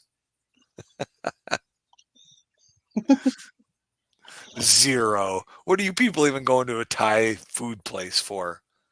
Stay out of there. Leave the good stuff to us. I don't think I've ever had Thai. I hadn't until a couple years ago. I had never had it. Eventually. And now I'll take it whenever I go over to my one friend's house. He's a quadriplegic, and so I'll go over and watch football games with him. And every once in a while, my other buddy will come out from Erie, and my buddy will say, "Bring out Thai for us." Okay, he'll bring it out. Ooh, Indian food. Yeah, I haven't had. I don't know that. Of course, call me insensitive. Are we talking dots or arrows? True. Yeah. Oh, okay. Hey. Okay, Mr. Insensitivity. Yeah, I don't know. I don't know that I've ever had Indian food. I have not. I mean, I've had true Mexican, not your run-of-the-mill Taco Bell stuff. I've had a good true Barbecued iguana? Not had barbecued iguana, no. Although I guess it leaves a bit to be desired. That was a big thing, though. I watched a YouTube video when that freeze hit Florida and they picked up all the iguanas. And she said that the first thing she does is goes to a community that eats them. Right. And then whatever they don't want, then she takes the rest to some kind of, I don't know, state runs a place that puts them down. You bring them in. But she'll give as many as she can to the people that'll eat them. Right. And which I guess I would have never thought about eating an iguana, but I mean, I would never think about eating rats either, but I know that there are civilizations that eat rats. So, well, honestly, I would consider eating rat, seeing as a squirrel is a rat with a fuzzy tail and a good PR agent. Right. And squirrel is good. Yep. Thank goodness for Rocky and Bullwinkle. Anyways. Exactly. Yeah, no, I've never had squirrel, so. Squirrel is good. Raccoon is a bit greasy. Yeah, I don't know if I've had curry or not. No, I shouldn't say that. I can remember we've had a couple of recipes that called for curry. I do remember that. Yeah. I mean, they're very few and far between, though. Like, I could probably count on one hand the times I've had a curry dish. Never had groundhog. Yeah. Which is just like eating a small cow, isn't it? I mean, they eat the same thing. Sonny, oh gosh. I have stories. Around Christmas time, I'll wear the Santa hat. And I love going to the big grocery stores. I've had a couple of times, you hear that kid just going ballistic because mom won't get him or her the toy or the cereal he wants, and just raising a fit. I had one of those, and I peeked my head around the corner. Kids saw me and shut right up. Oh, yeah. About 10 minutes later, the mom found me, came by and said, "Thank you. Thank you. Thank you, Santa. Thank you, Give you a Santa." little peck on your cheek. Thank you, Santa. I didn't even get that, but that was fine. Gee, Mommy, why is Santa out front of the liquor store talking to hookers?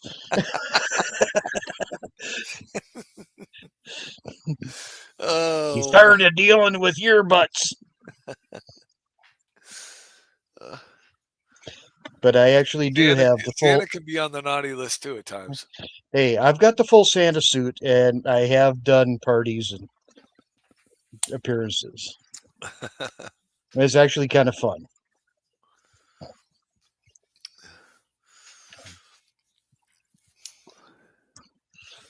Melvin in the building. He reads the hookers passages from the Bible. Standing on his soapbox, talking to the hookers. Yeah. And No, Tiffany's making bacon. I was trying to get a good deal. Yeah, right. Exactly. Yeah. Yes. Tiffany's making bacon. Woohoo! What is it? It's 12:18 there her time, and she's Yep. cooking bacon. Well, Oh, hey, yeah. I've got an eye of round roast sitting in the fridge in the brine. That's going on the smoker tomorrow. Oh, you do a lot of smoking, don't you? I do. I love my pellet grill. Someday. That's Keith's fault. Yep, Blame him. he does. Squirrel has a better diet than average. True. Yeah, probably. Kind of a nutty flavor. Yeah, right. Exactly. All right, let's get back to fish. Get back to fish? Okay. Yeah, so the big Corey push right now is the 217s. Yeah, Seems to be what everybody's screaming about right now. right. I mean, it's an attractive fish, but I'm still not pleased with the market. So, No, I still remember how many years ago I knew about the Snow White Pleco 2 years before it even made it to the States. And I was trying so hard to get a hold of people over in Europe to get them imported. hey, Barbara. And then people started importing them and raising them. And When yeah. did those come to the States? They haven't been here that long, have they? No, they've only been here 4 or 5 years. I wouldn't have guessed that long, but I'm just trying to think about what I should look into for the next Corey I want. Is Cheryl still here? I was just looking at Aquavid, and First Coast have Whitesmani saddle Corys. Oh, okay. I was going to say I remember that name. Yeah. Which are those? Do they look like the Adolphis? No. Do they look like my Sans Corys? No. All right. Let me. I'll pull them up for you. Yeah, you got to earn your keep.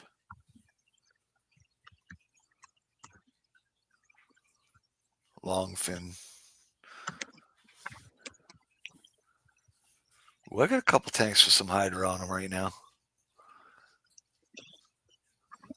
I got to drop in some no planaria. I'm not getting dart frogs.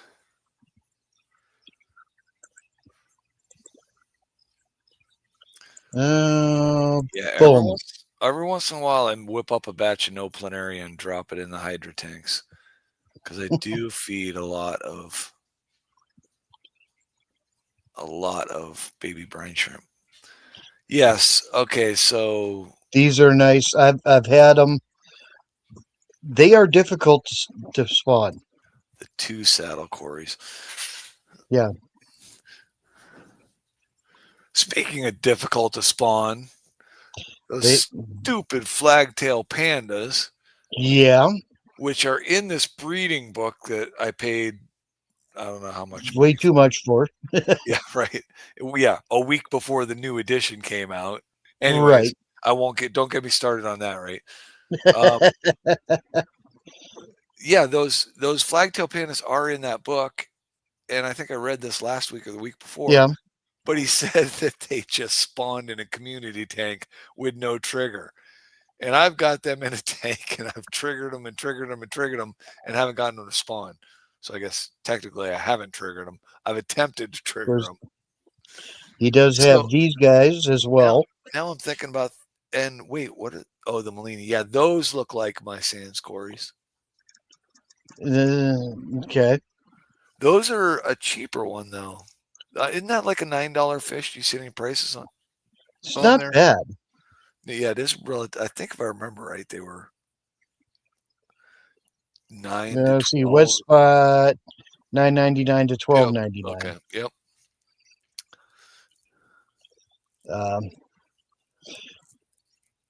Or one of my favorites that I'm probably. Yeah.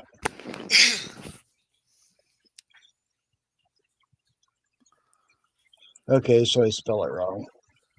I might have a group of sand scories that I might like to sell soon.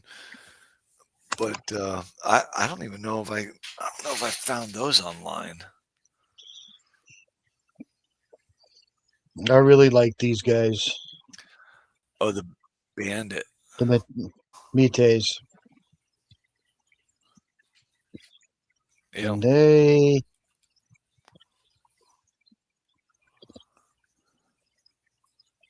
Yeah, they're a little more expensive, but yeah, I actually got these guys to spawn. Well, like I say, with getting these guys to spawn, normally most quarries when they drop eggs, it's a little group here, a little group there. Unless, of course, they're Aeneas, and then it's a big group here and a big group there. Oh, jeez, yeah. These guys, when they drop eggs, it's one egg here, one egg there. That's what those sand scories do. I wonder if they're in the same lineage. Probably. But I also say the Mateys were the biggest Cory eggs I have ever seen.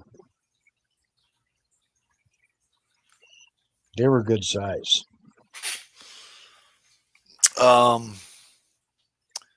Bigger than Aeneas eggs. Yes. Huh. I would say, I mean, the sand scories are about the same size as the Aeneas eggs. Yeah.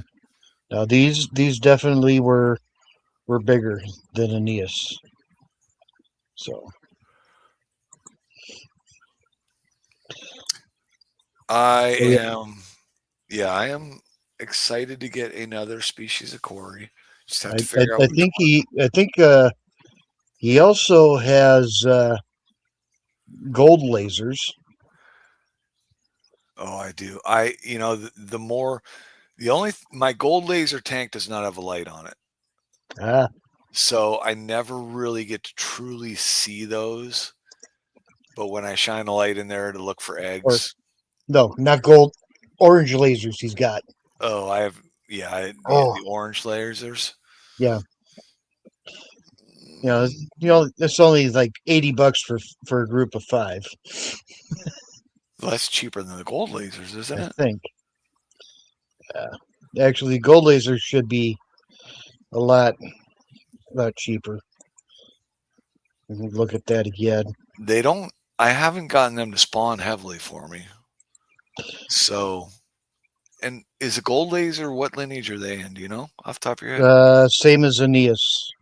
Osteogaster. Yeah. Let's see. He's got green lasers. It's kind of Blue bizarre that guy. two fish can be in the same lineage and just spawn so differently. Yeah. A Delphi. Group of 4 orange for $80. The gold lasers, I think last I knew they were going for anywhere from like, well, I think Akahuna sells them for like $14.99, but they're like Yeah. down and dirty with their price. Everyone else I think is above 25. I think. I can't remember for sure. Looked at so many Corey prices. Lee, Matei.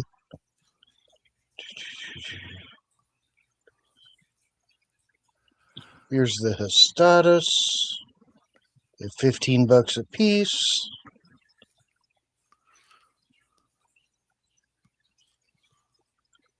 Yeah. The status. Is that the one with the dot? That's the one with the dot. That's cheap, $15 a piece, isn't it? $15 a piece. That's not bad. Or that's where the bid is right now. Maybe that's the one I should ask the LFS to get for me. That probably wouldn't even be an issue for them to get. And that's a community breeder, right? You just throw them in a tank and Right. Typical pygmy. probably be a good one to get. Although I'm wondering if those, I mean, as far as smaller Corys go, so they're smaller than the Aspidoras. Very much. That's because those are kind of They're about the surprised how size small of those are. Pygmaeus.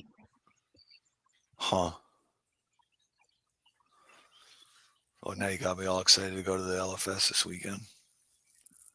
Pick out a Cory. I don't know when he gets his shipment in. I think he orders on Wednesdays and gets on Friday, I think. Yeah.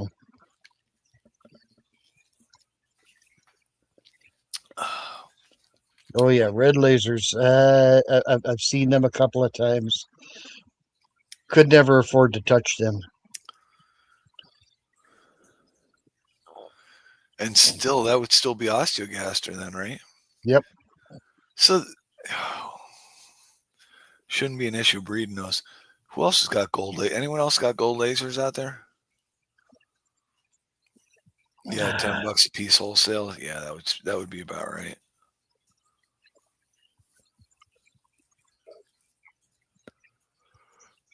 I do love that fish though. When I get a light on him, that gold laser is gorgeous.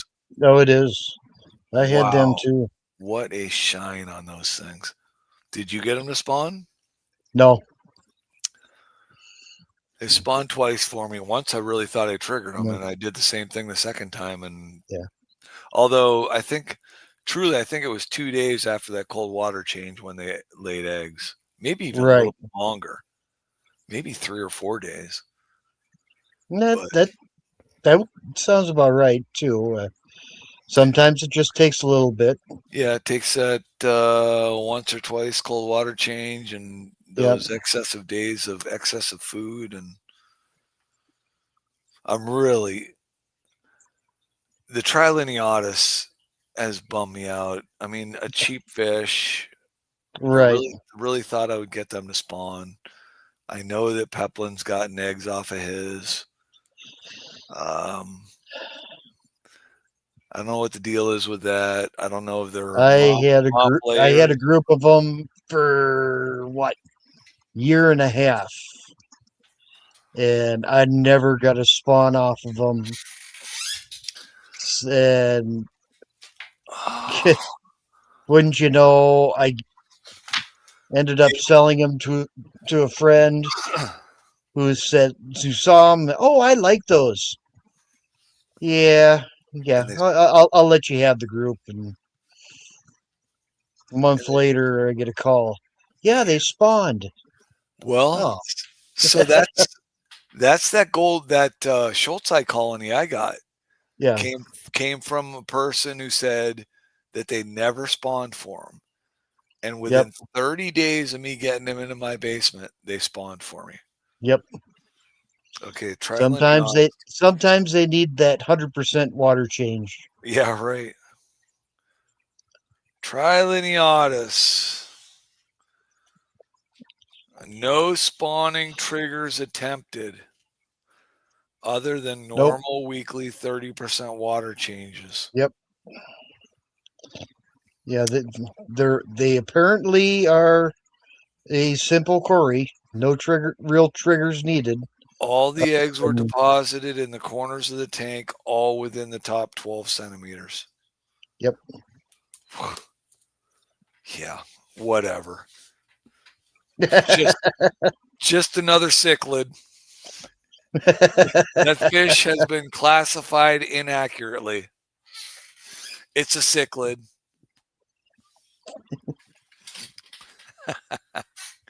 I don't know what else. I don't know what else to do with the Triliniatus. I've upped and down temperature, although I don't think I've messed with tannins in that tank, and I don't know if. Yeah.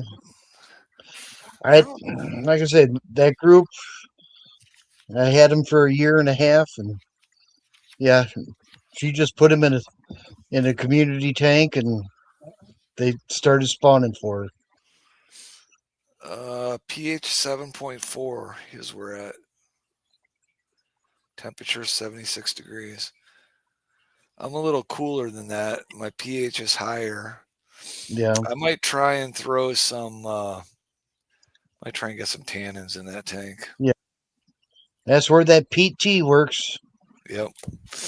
I have the yellowtail cories, the C123s. Oh gosh. They are a wild caught. Yes. Group of 4. So I don't know. I haven't done any major triggers to them. I've done they're an elegance type. I've done one cold water change on them. You know, more forced than a regular water change, and a heavy feed, but I've gotten nothing. Now there is absolutely nothing in their tank. Nothing. Okay. So the next I thing never got anything off of mine either. But then I only had a pair. Are you sure you had a pair? Okay, I had 2. Okay.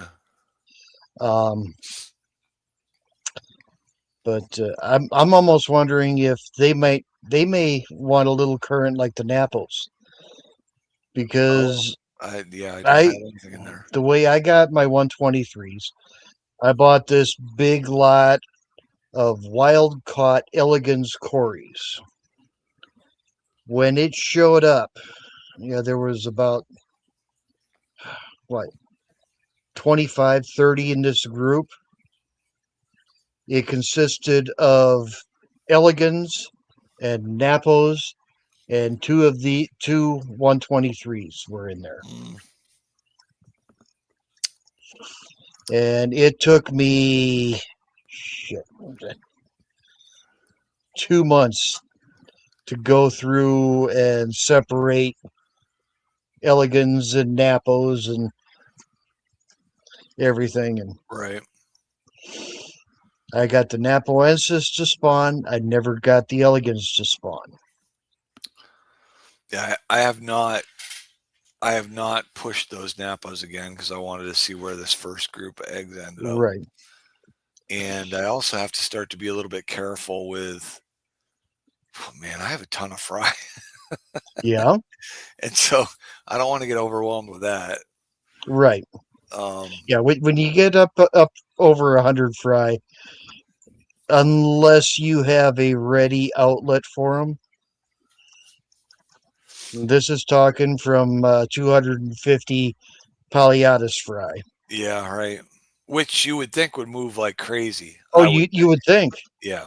But I mean, because you could sell those at $6-8 a piece, I would think, all day long out of an LFS. But I would have been happy to sell them at $3 a piece. Yeah, well, getting rid of them. Yeah, right. Yeah. Yeah. Now, I don't know. So how many LFSs do you deal with, or did you deal with, or are you planning at on dealing the time?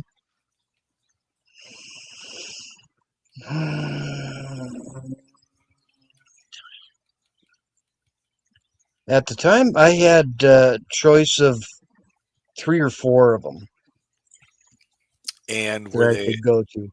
were they all pretty much standard with you as far as pricing went, or did you have a Yes. go-to? They Yeah. all. So, I mean, what was your best mover through them? Was when I was breeding guppies and bristlenose. Really? Yeah, So, did you just have like mixed fancy guppies? mixed fancy guppies. Well, I was also doing the high end pure strains, but then you know anyone who's ever done pure strain guppies, they have their cull tank, mixed tank where Right. you throw your culls, and that was going nuts. Yeah. And Yeah. one summer, the coal tank ended up outside in the IBC tote. That was a mistake. Oh, that would be a lot of fish.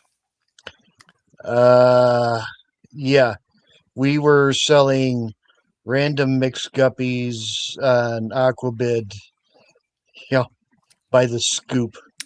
So, did you like my LFS? He's basically told me, he said, just every time you call in and I order fish, he said, just let me know about guppies. And I'm like, well, yeah, I'll ask you every time because he'll usually take a couple dozen.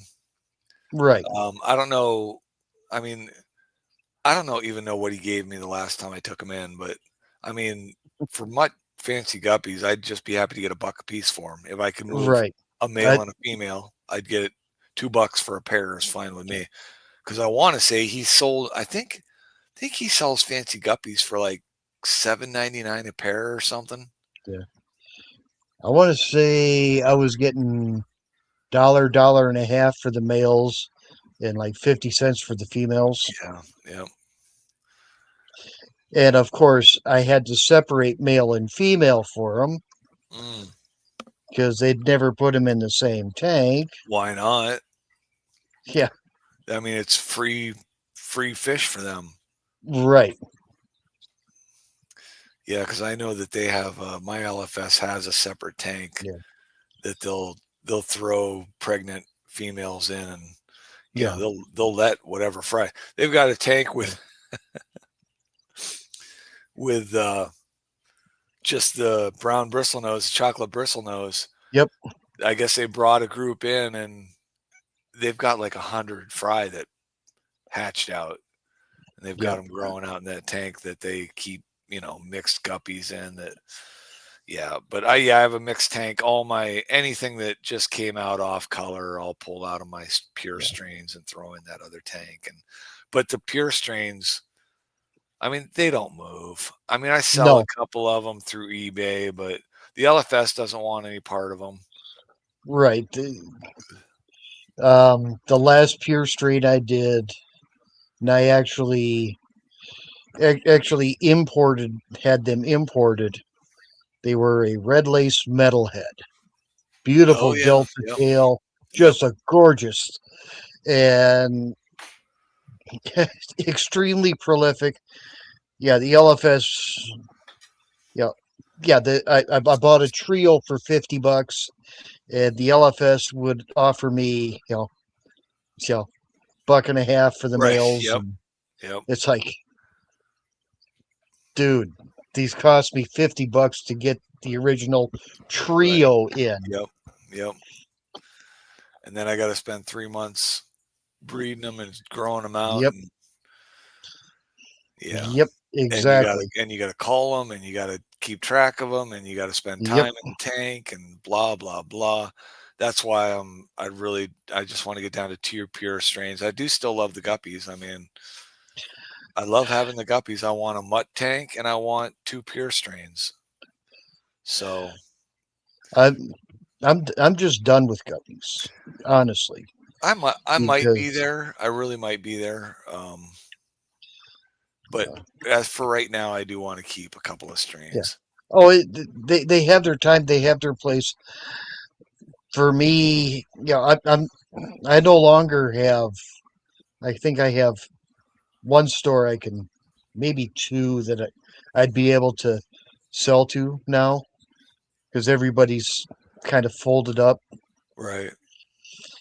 But yeah, It's eh, funny it because anybody that's come down into my fish room, which has been few and far between as far as people that want to buy fish, mhm, but anybody that's come down there, they see the guppies and then they want some of them. And I yeah, mean, I'll sell pure strain guppies out of my basement for like $5 a piece. yeah.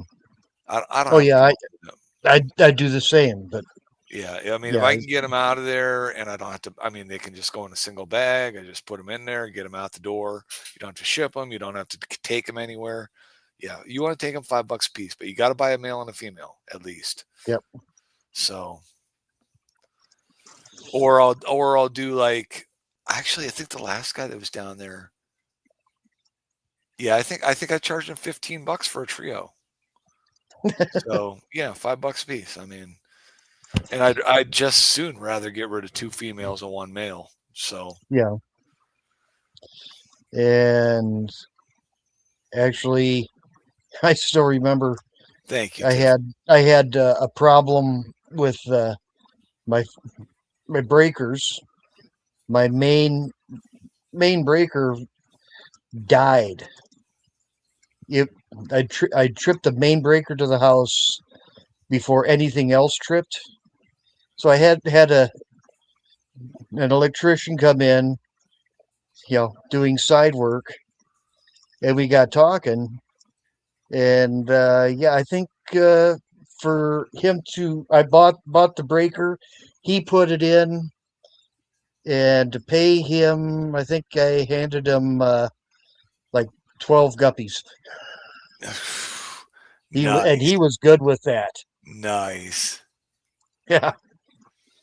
I was really surprised. I met a couple of times ago when I was running through fish with my LFS that I could sell.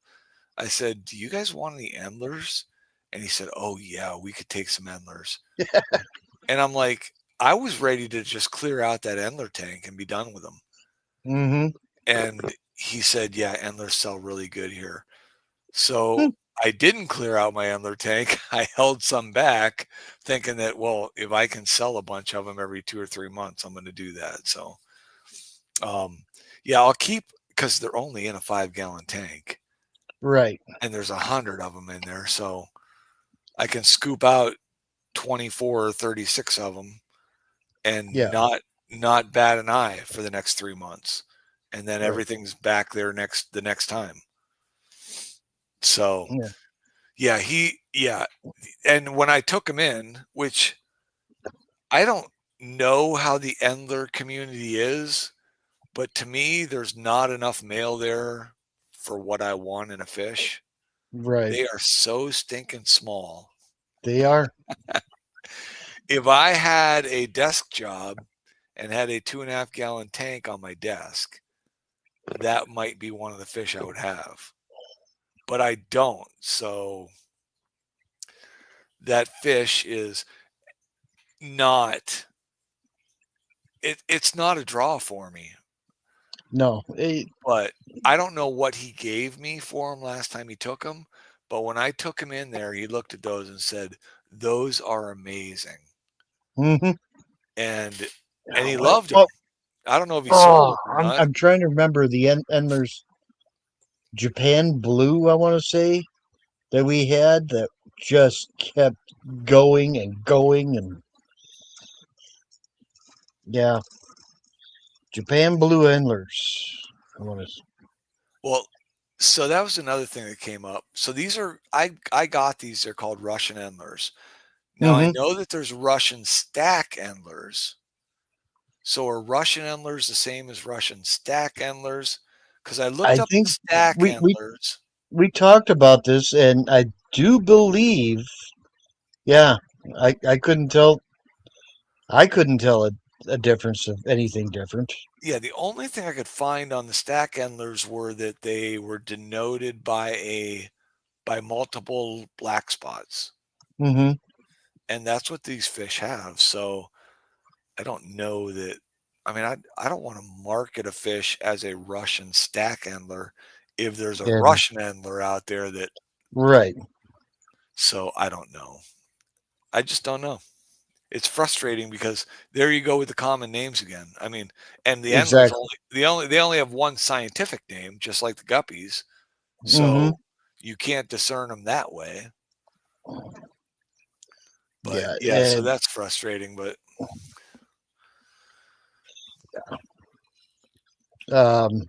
with Mouse, she got a hold of the Santa Maria Endlers. and the only endlers I could actually, and I don't even know if I can. What's Jeff got? Do you remember what he has? No. I can't remember what he has either. But I've only. So Skull says stack endlers are a hybrid. They're a stack endler bred with a guppy. So since they're a hybrid, do they not breed? I thought No, they will still breed. Yeah, I thought a true hybrid couldn't breed. A guppy Blue Endler Star, breed. yes. Thank you, Tiffany. Maybe it was the Blue Stars that we had. All I remember is it was blue, and Yeah, that's what Jeff has. occasionally the group would throw a red. Well, if they're anything like guppies, I mean, I can remember hearing somebody talk because I have the bluegrass guppies, and they Yeah. came up on a talk once that I was watching, and somebody said about getting red traits out of your bluegrass guppies, and the guy, and I think it was Dan actually talking about his bluegrass guppies, but he said that the guppies, or maybe any fish, I don't know, will always want to resort back to the reds. Mm-hmm. So culling is, and I've got a guy that's bought 2 batches of bluegrass guppies from me, and he complained about the second batch that they were throwing a. Now he said the first batch threw some reds, which I had warned him about. I said these things are going to throw reds. You just have to call them. Right. I mean, they're always going to want to throw reds. And the second batch, he said, threw a darker colored fish, which didn't even look like a bluegrass, he said, which I'm like, now listen, I've had these bluegrass guppies for 2 years now. Yeah. I've never seen a non-grass fish come out of that tank. So I don't know if he mixed them with another female or male in his tank. I can't know that, right?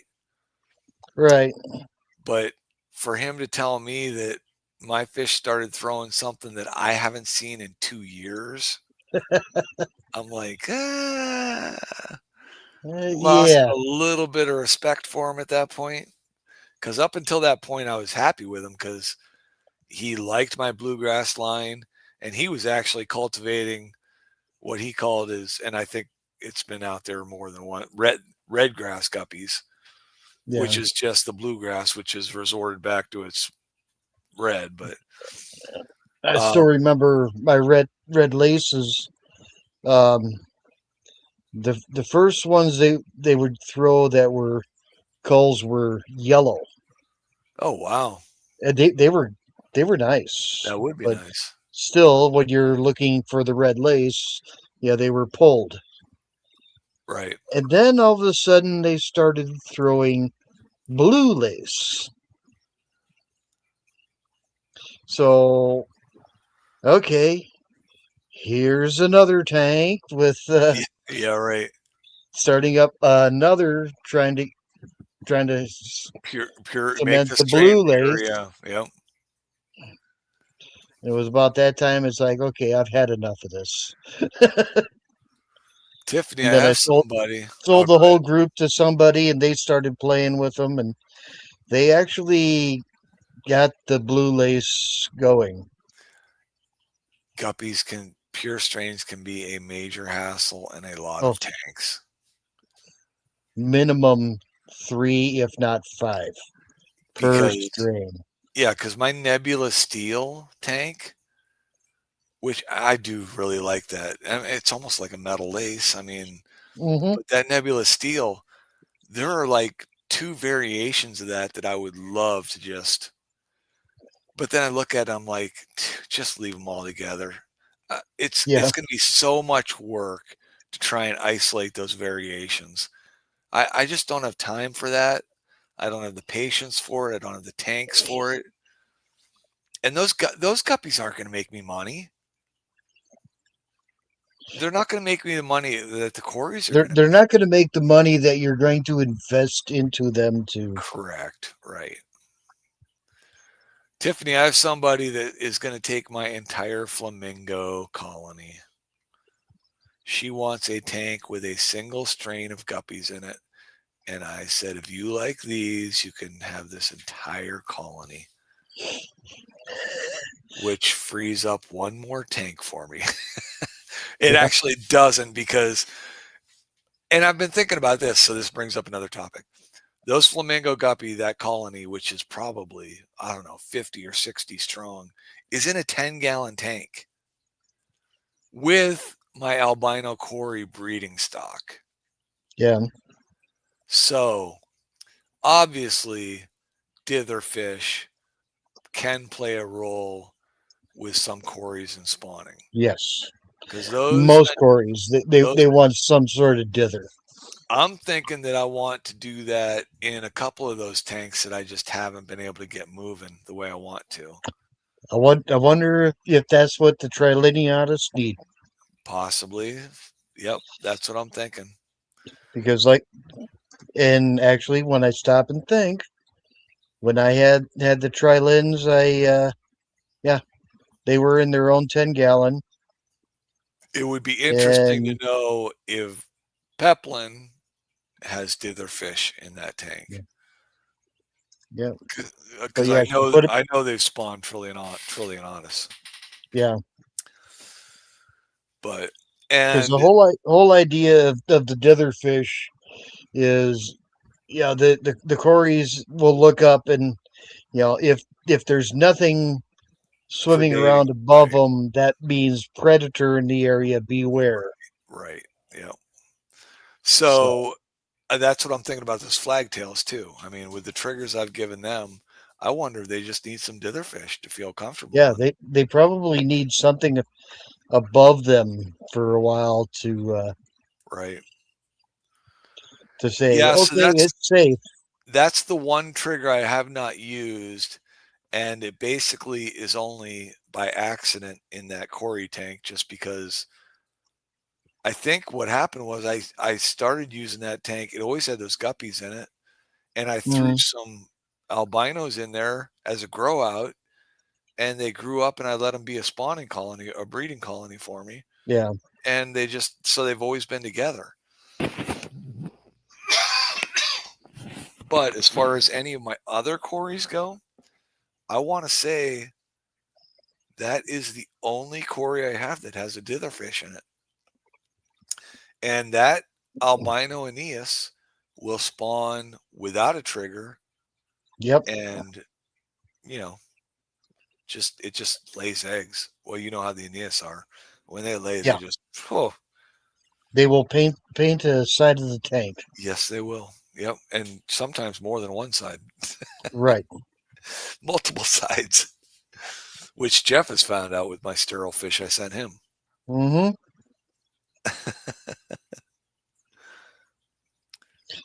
No, eventually, I'm waiting for you to throw together a group of, albino and greens. I just posted on eBay because somebody asked. I mixed a group of bronze and Aeneas, or bronze and albinos. Yeah. And have them listed, but there really hasn't been any action on those.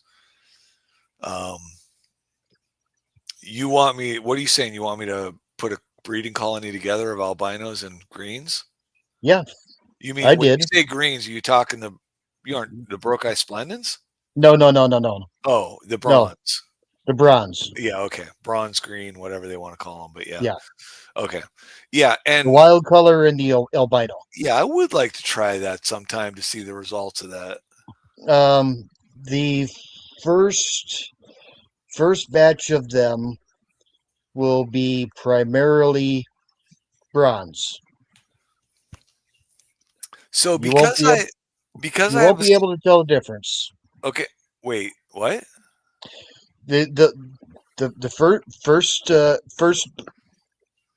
first breeding of between bronze and albino will be a bronze, Okay. and they will be bronze, Right. no Right. doubt. You know, you won't be Okay. able to tell a difference. But the fun is that group when they grow up for breeders. Oh Then they yeah. will start throwing bronze and albino. Yeah. Okay. Yeah, because then they would have the possibility of the two fish having the recessive gene, and yeah. Right. Whereas if you breed a bronze and an albino, the bronze is going to win. The If it doesn't have an albino gene in it. Right. The bronze is good. Bronze is dominant. Right. So I wonder because my bronze have a very low survival rate, which I've never ever figured out, and my albinos are just like whatever Our bullet. rabbits. Yeah, they. I don't understand. It's the same species. Why can't I get 5,000 bronze like I get 5,000 albinos? I did. Did you? Yeah. I don't. My bronze just do not survive, and I I've had two that different breeding colonies, and I get the same. It's the same thing for me. Although now the second breeding colony was a spawn of the first, so there was something weak with that initial colony. I need to bring in. So that's why somebody had told me, and actually Jeff Kane has told me this before. He said, take your albinos, mix them with your bronze, Yes. strengthen the other line. Right. So that's Right. probably what I should do. I would second that. You would be very much good idea. Do you think it makes a difference, male to female, which one you would go with? Or Nope. just, I mean, I could create a group of 4 with, a male and a female of each, That would work.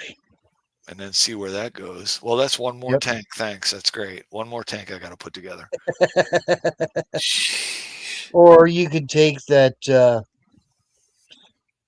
group of breeding group of albinos and throw some of your bronze in. Just toss a couple bronze in that. That's what I should do, because it's not like I'm at a loss for albinos. So there you go. And I don't think the LFS cares as long as they get bronze Nope. or albino every time. So, but it does seem No, like the albino cories are like the number one. That has to be the number one bottom dweller fish. Yeah. I remember I got a hold of. Oh, they came through, and darn it, if I lost them, but they were a snow white albino. You get your normal albinos, and they're kind of pinkish. Yeah. These were white, and as the boy said when he saw them, it's like, gosh, they're so white, they're calling the cops on the plecos.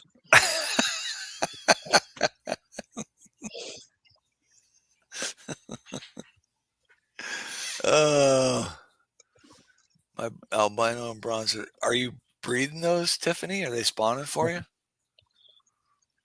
I don't have longfin cories. I have no longfin cories. I had a couple, and they just kind of petered out. I think Nathan's got some longfin bronze. He calls them greens, I think. Yeah, I don't. The only longfin I would like to try, because I think it might be popular enough, would be the longfin panda. Yeah, they are. But that's still not the priced fish that I'd like to deal with. No, those are like I think that's like an $8 or $9 fish as well. Yeah. They're a step up.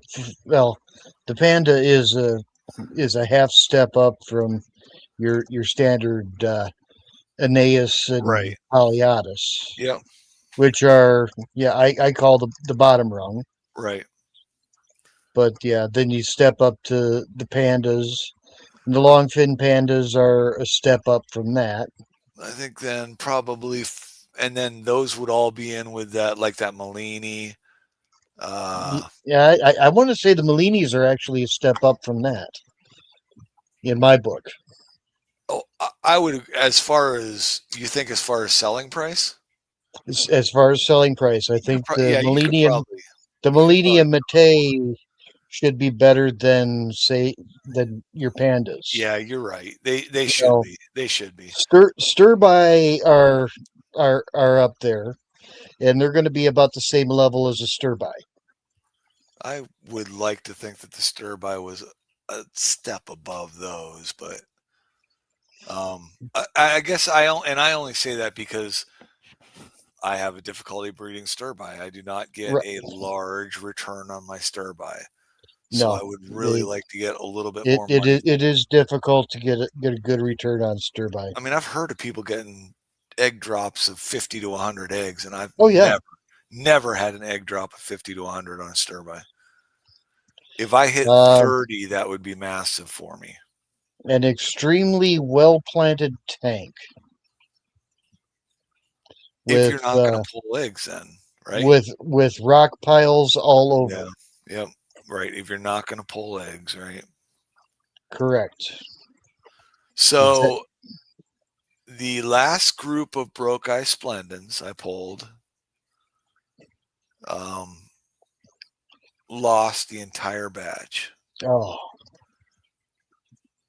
I just pulled another 75 eggs 2 days ago. And I am being so careful with these things, monitoring everything. So I'm going to watch temperature, amount of, I use tannin water, mild tannin water. I bet you they would hatch out real well using the net method. Dang, I didn't even think about that. Huh. I have another group of bronze, which are actually the offspring of my first breeding group, which I'm thinking that I might want to separate those out and try and see if I can get those to spawn, see if I have any better luck with them. I mean, I think that my sex ratio in that Broke-eye Splendid tank should be fine. I've never done an actual count, but there's like 8 fish in there. So I think that shouldn't be an issue. I should have 2 females to a male there somewhere. I mean, and that's usually what you're going to get. When one of the females is going to go egg happy, and she's going to draw at least 1 or 2 males to her. Right. So, and those things they drop eggs like it's unbelievable. They're everywhere. Just one at a time, though, everywhere. They don't lay them in clumps. They got to drop an egg here, and they do not lay. They do not lay very few eggs. 10% of the eggs on the glass, 90% on the plants, and very rarely do 2 eggs touch each other. My Splendens were small groups all over the glass. Oh, geez, I wish if it were that easy. And when I say small groups, I want to say groups of about anywhere from 5 to 7. You know what? The next time they lay 200 to 300 eggs in there, because they've done it, because it's all through the guppy grass. Next time, I'm just going to pull them out of the tank. There you go. And just see what happens with those eggs. I wonder how that would work. Huh. Yeah. The only thing is those emeralds are slightly shy. Oh. So you get up to the tank and they like to bolt to the back of the tank, and that would be probably major headache getting them out of that tank, because that tank is packed with guppy grass. And I've found that's just awesome for them, because they'll just Right. They'll lay those eggs everywhere. When I there's not had so mine. much plants in there, they just don't lay like that. It was choked with Italian val and guppy grass. Rob actually told me with the Splendens, a mop on the bottom tied to like a power head. The For the power Bro head guys? blowing yeah, Huh. with the power head blowing the mop and getting the current on the mop, and they would fill a mop. Well, that would be awesome It would. because I would I just love to I pull them had off. that set up, and I just couldn't get them to go. Huh. So Crazy. Oh, wow. Well, we've stretched past our half hour, I think. yeah, we did. It was good. We talked about a lot of things. Got a lot of food in tonight, right? Yep, That's a got good a lot of thing. food. Now Yep. I'm hungry. Mel's probably asleep. Tiffany wants duckweed. Just order something from me. I'll send you some duckweed. Believe it or not, I actually got rid of all my duckweed somehow. I'm not there. I always like to think I'm close, but I was fighting it, and now I've looked at my tanks. I don't have any duckweed. well, it's nice was because when Carolyn comes down with me, probably I don't know, maybe 1 out of 3 nights she'll come down with me, which is great because she'll say, "What do you want me to do?" And I'm like, "Well, grab a couple sponge filters, clean them." I'm like, "And if you see any duckweed, hit that tank." Yeah. So I think we're kind of getting. We don't have the only absolute overgrown duckweed tank I have is my Equus tank, which is in its dry season now. I haven't Right. touched that tank, so it has got an inch of duckweed on it. It is, quicksand thick in guppy grass, and every once in a while you can make out an Equus on the bottom. Right. And I drop food in there maybe once a week. So I'm thinking that I actually looked at them tonight, and the tank is just under half a tank. And I'm like, maybe I should try and see if I can fill that tank and see if I can get them spawn. But I'm like, should I wait another week? When Should I not? that big storm came through would have been your time to do it. Oh yeah, that's right. That's good. Yeah, that's what I'll do. So I'll wait for the next pressure drop. wait for the next big pressure drop. So I got to get prepped and ready to do that. Okay. Yep. That's a good idea. Keep an eye on the weather. That is probably one of the biggest things that I remember from doing. You keep an eye on the weather, and when you get that storm, yeah, in the winter, yeah, you get a big snowstorm or you get a big rainstorm. That is the ideal time to do a cold water change and throw an extra feeding in at the same time, and Yeah. within 2 days you've got eggs. Jeremy, where's that expo at? Is that, I know Erie has that reptile expo. Are they doing a monthly expo? And what are you selling your duckweed for at the expo? I mean, as far, not what are you selling it for? I'm asking how much are you selling it for? Although, yeah, what are you selling your duckweed at the?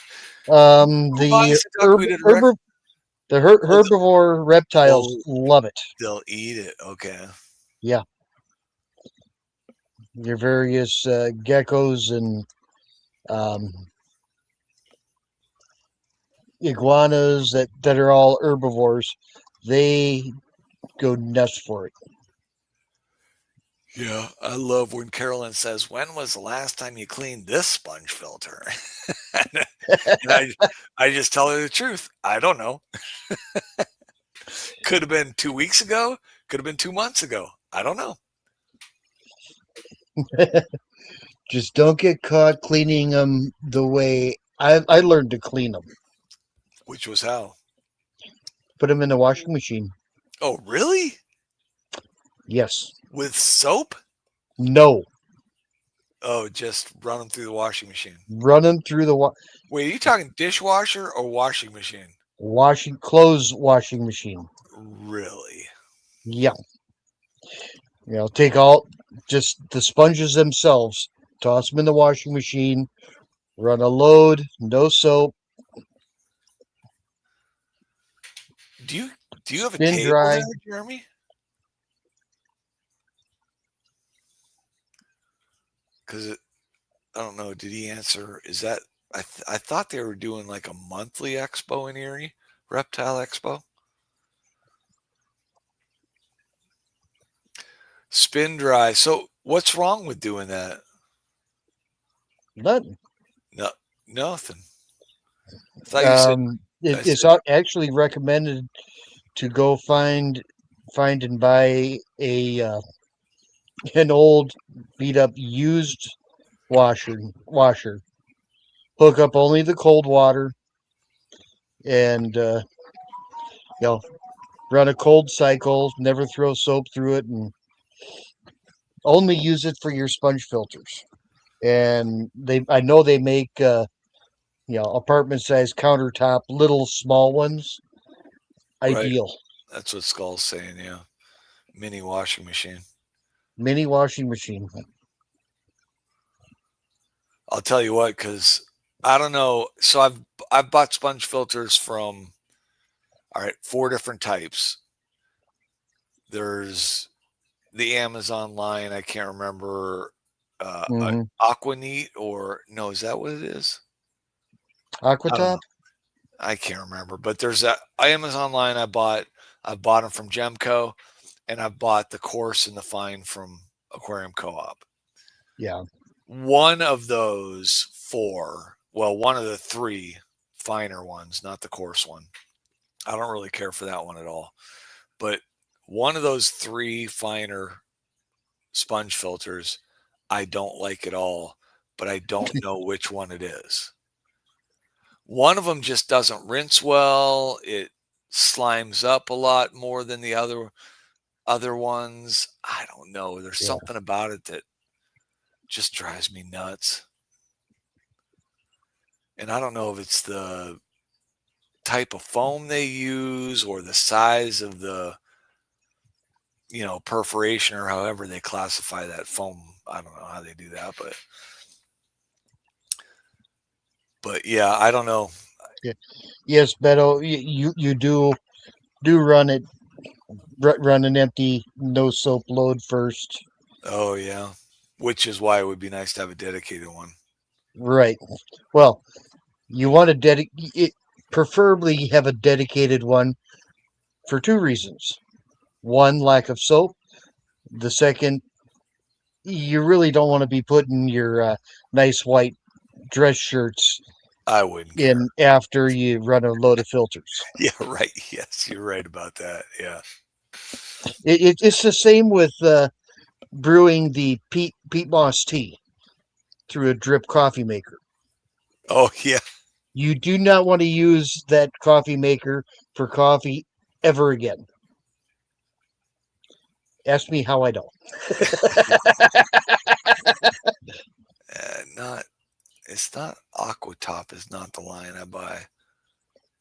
Oh, Aquaneat. I think Aquaneat sounds right. I think.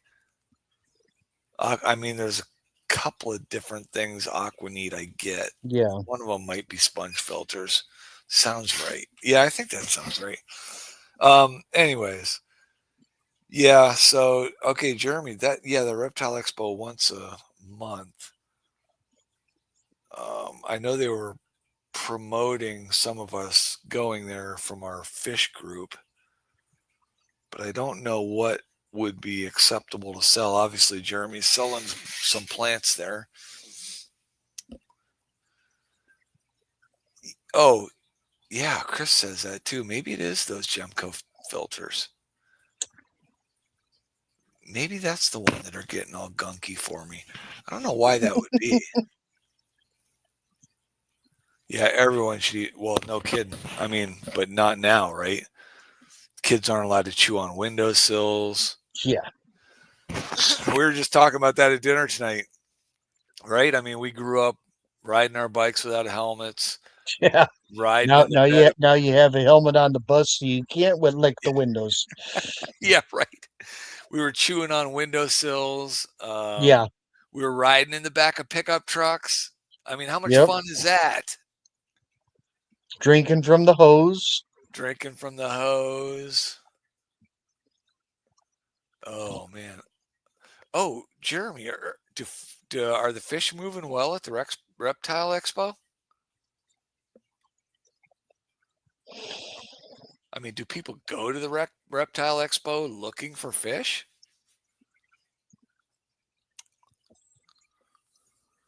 I haven't been to a reptile expo Neither have I. in Of a course, I long damn time.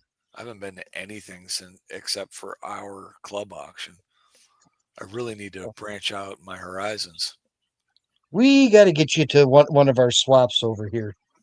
I'm not as bad as that Jeff guy. Yeah. He's only ever been to one swap ever. That's it. Yeah.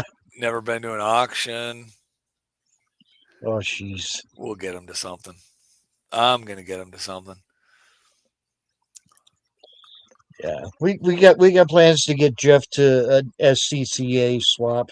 I think he's pretty excited for hopefully how things change for him next fall once he gets his finances situated. So I could see him next January at our Southern Wisconsin swap. He would have a blast. Well, that would be perfect timing for him. I think he's hoping everything comes together for him in like September. So yeah. Yeah, I can't remember. Next one will be January. Yeah, I'm excited. We got our April auction coming up. I'm getting pumped for that. I don't know what. I mean, it's always fun to see what's there, right? I mean, right. Yeah, and it's tempting for someone like me to maybe I'll come out for that April auction. Yeah. I mean, I'm hoping that I don't come home with a lot of stuff that, like, I probably shouldn't have started with the Salvinis, right? How big are they right now? They're, I mean, I don't know. They're 2 to 2.5 inches. That's getting there. And that's, but not. They're not showing any reds yet, right? The no. females show a red, don't they? Do yeah. they all show a red? I thought the female showed a red, but I can't remember. That I can't remember, but because I had a couple of groups of them, and I never got them up to I never got them up to spawning size before they started killing each other. Well, I got 8 and a 29, so I'm going to see how it plays out. I haven't lost one yet. Once they get closer to spawning age, don't be too surprised if you lose 2 or 3 of them. Yeah. Unless you've got a lot of places for them to hide. Well, there is a big piece of wood in there with, caves and notches in it. Lay a couple of 4 and 6 inch flower pots on their side in there for them too. Yeah. Okay, I can do that. Yep. All right. Well, things to do. I love our conversations. I like people in chat giving all their stuff, and I got some stuff from Chris. He's got a recipe for me I get to look at. Anyways, all right. Holy criminy, 220. Is that 221? Holy smokes. Time flies when you're having fun. That's right. All right. Thanks a lot, Keith. Hey, not a problem. Always fun. Thank you, chat, and all your contributions, and appreciate it a lot. And Jeff's on Sunday night. may Yep. or may not be on tomorrow night. You never know. And we shall see you then, because we'll both be there on Sunday night. I could be there unless the aliens come down and get me. Correct, which could happen. Yeah. All right, see y'all. Good night. Sleep well.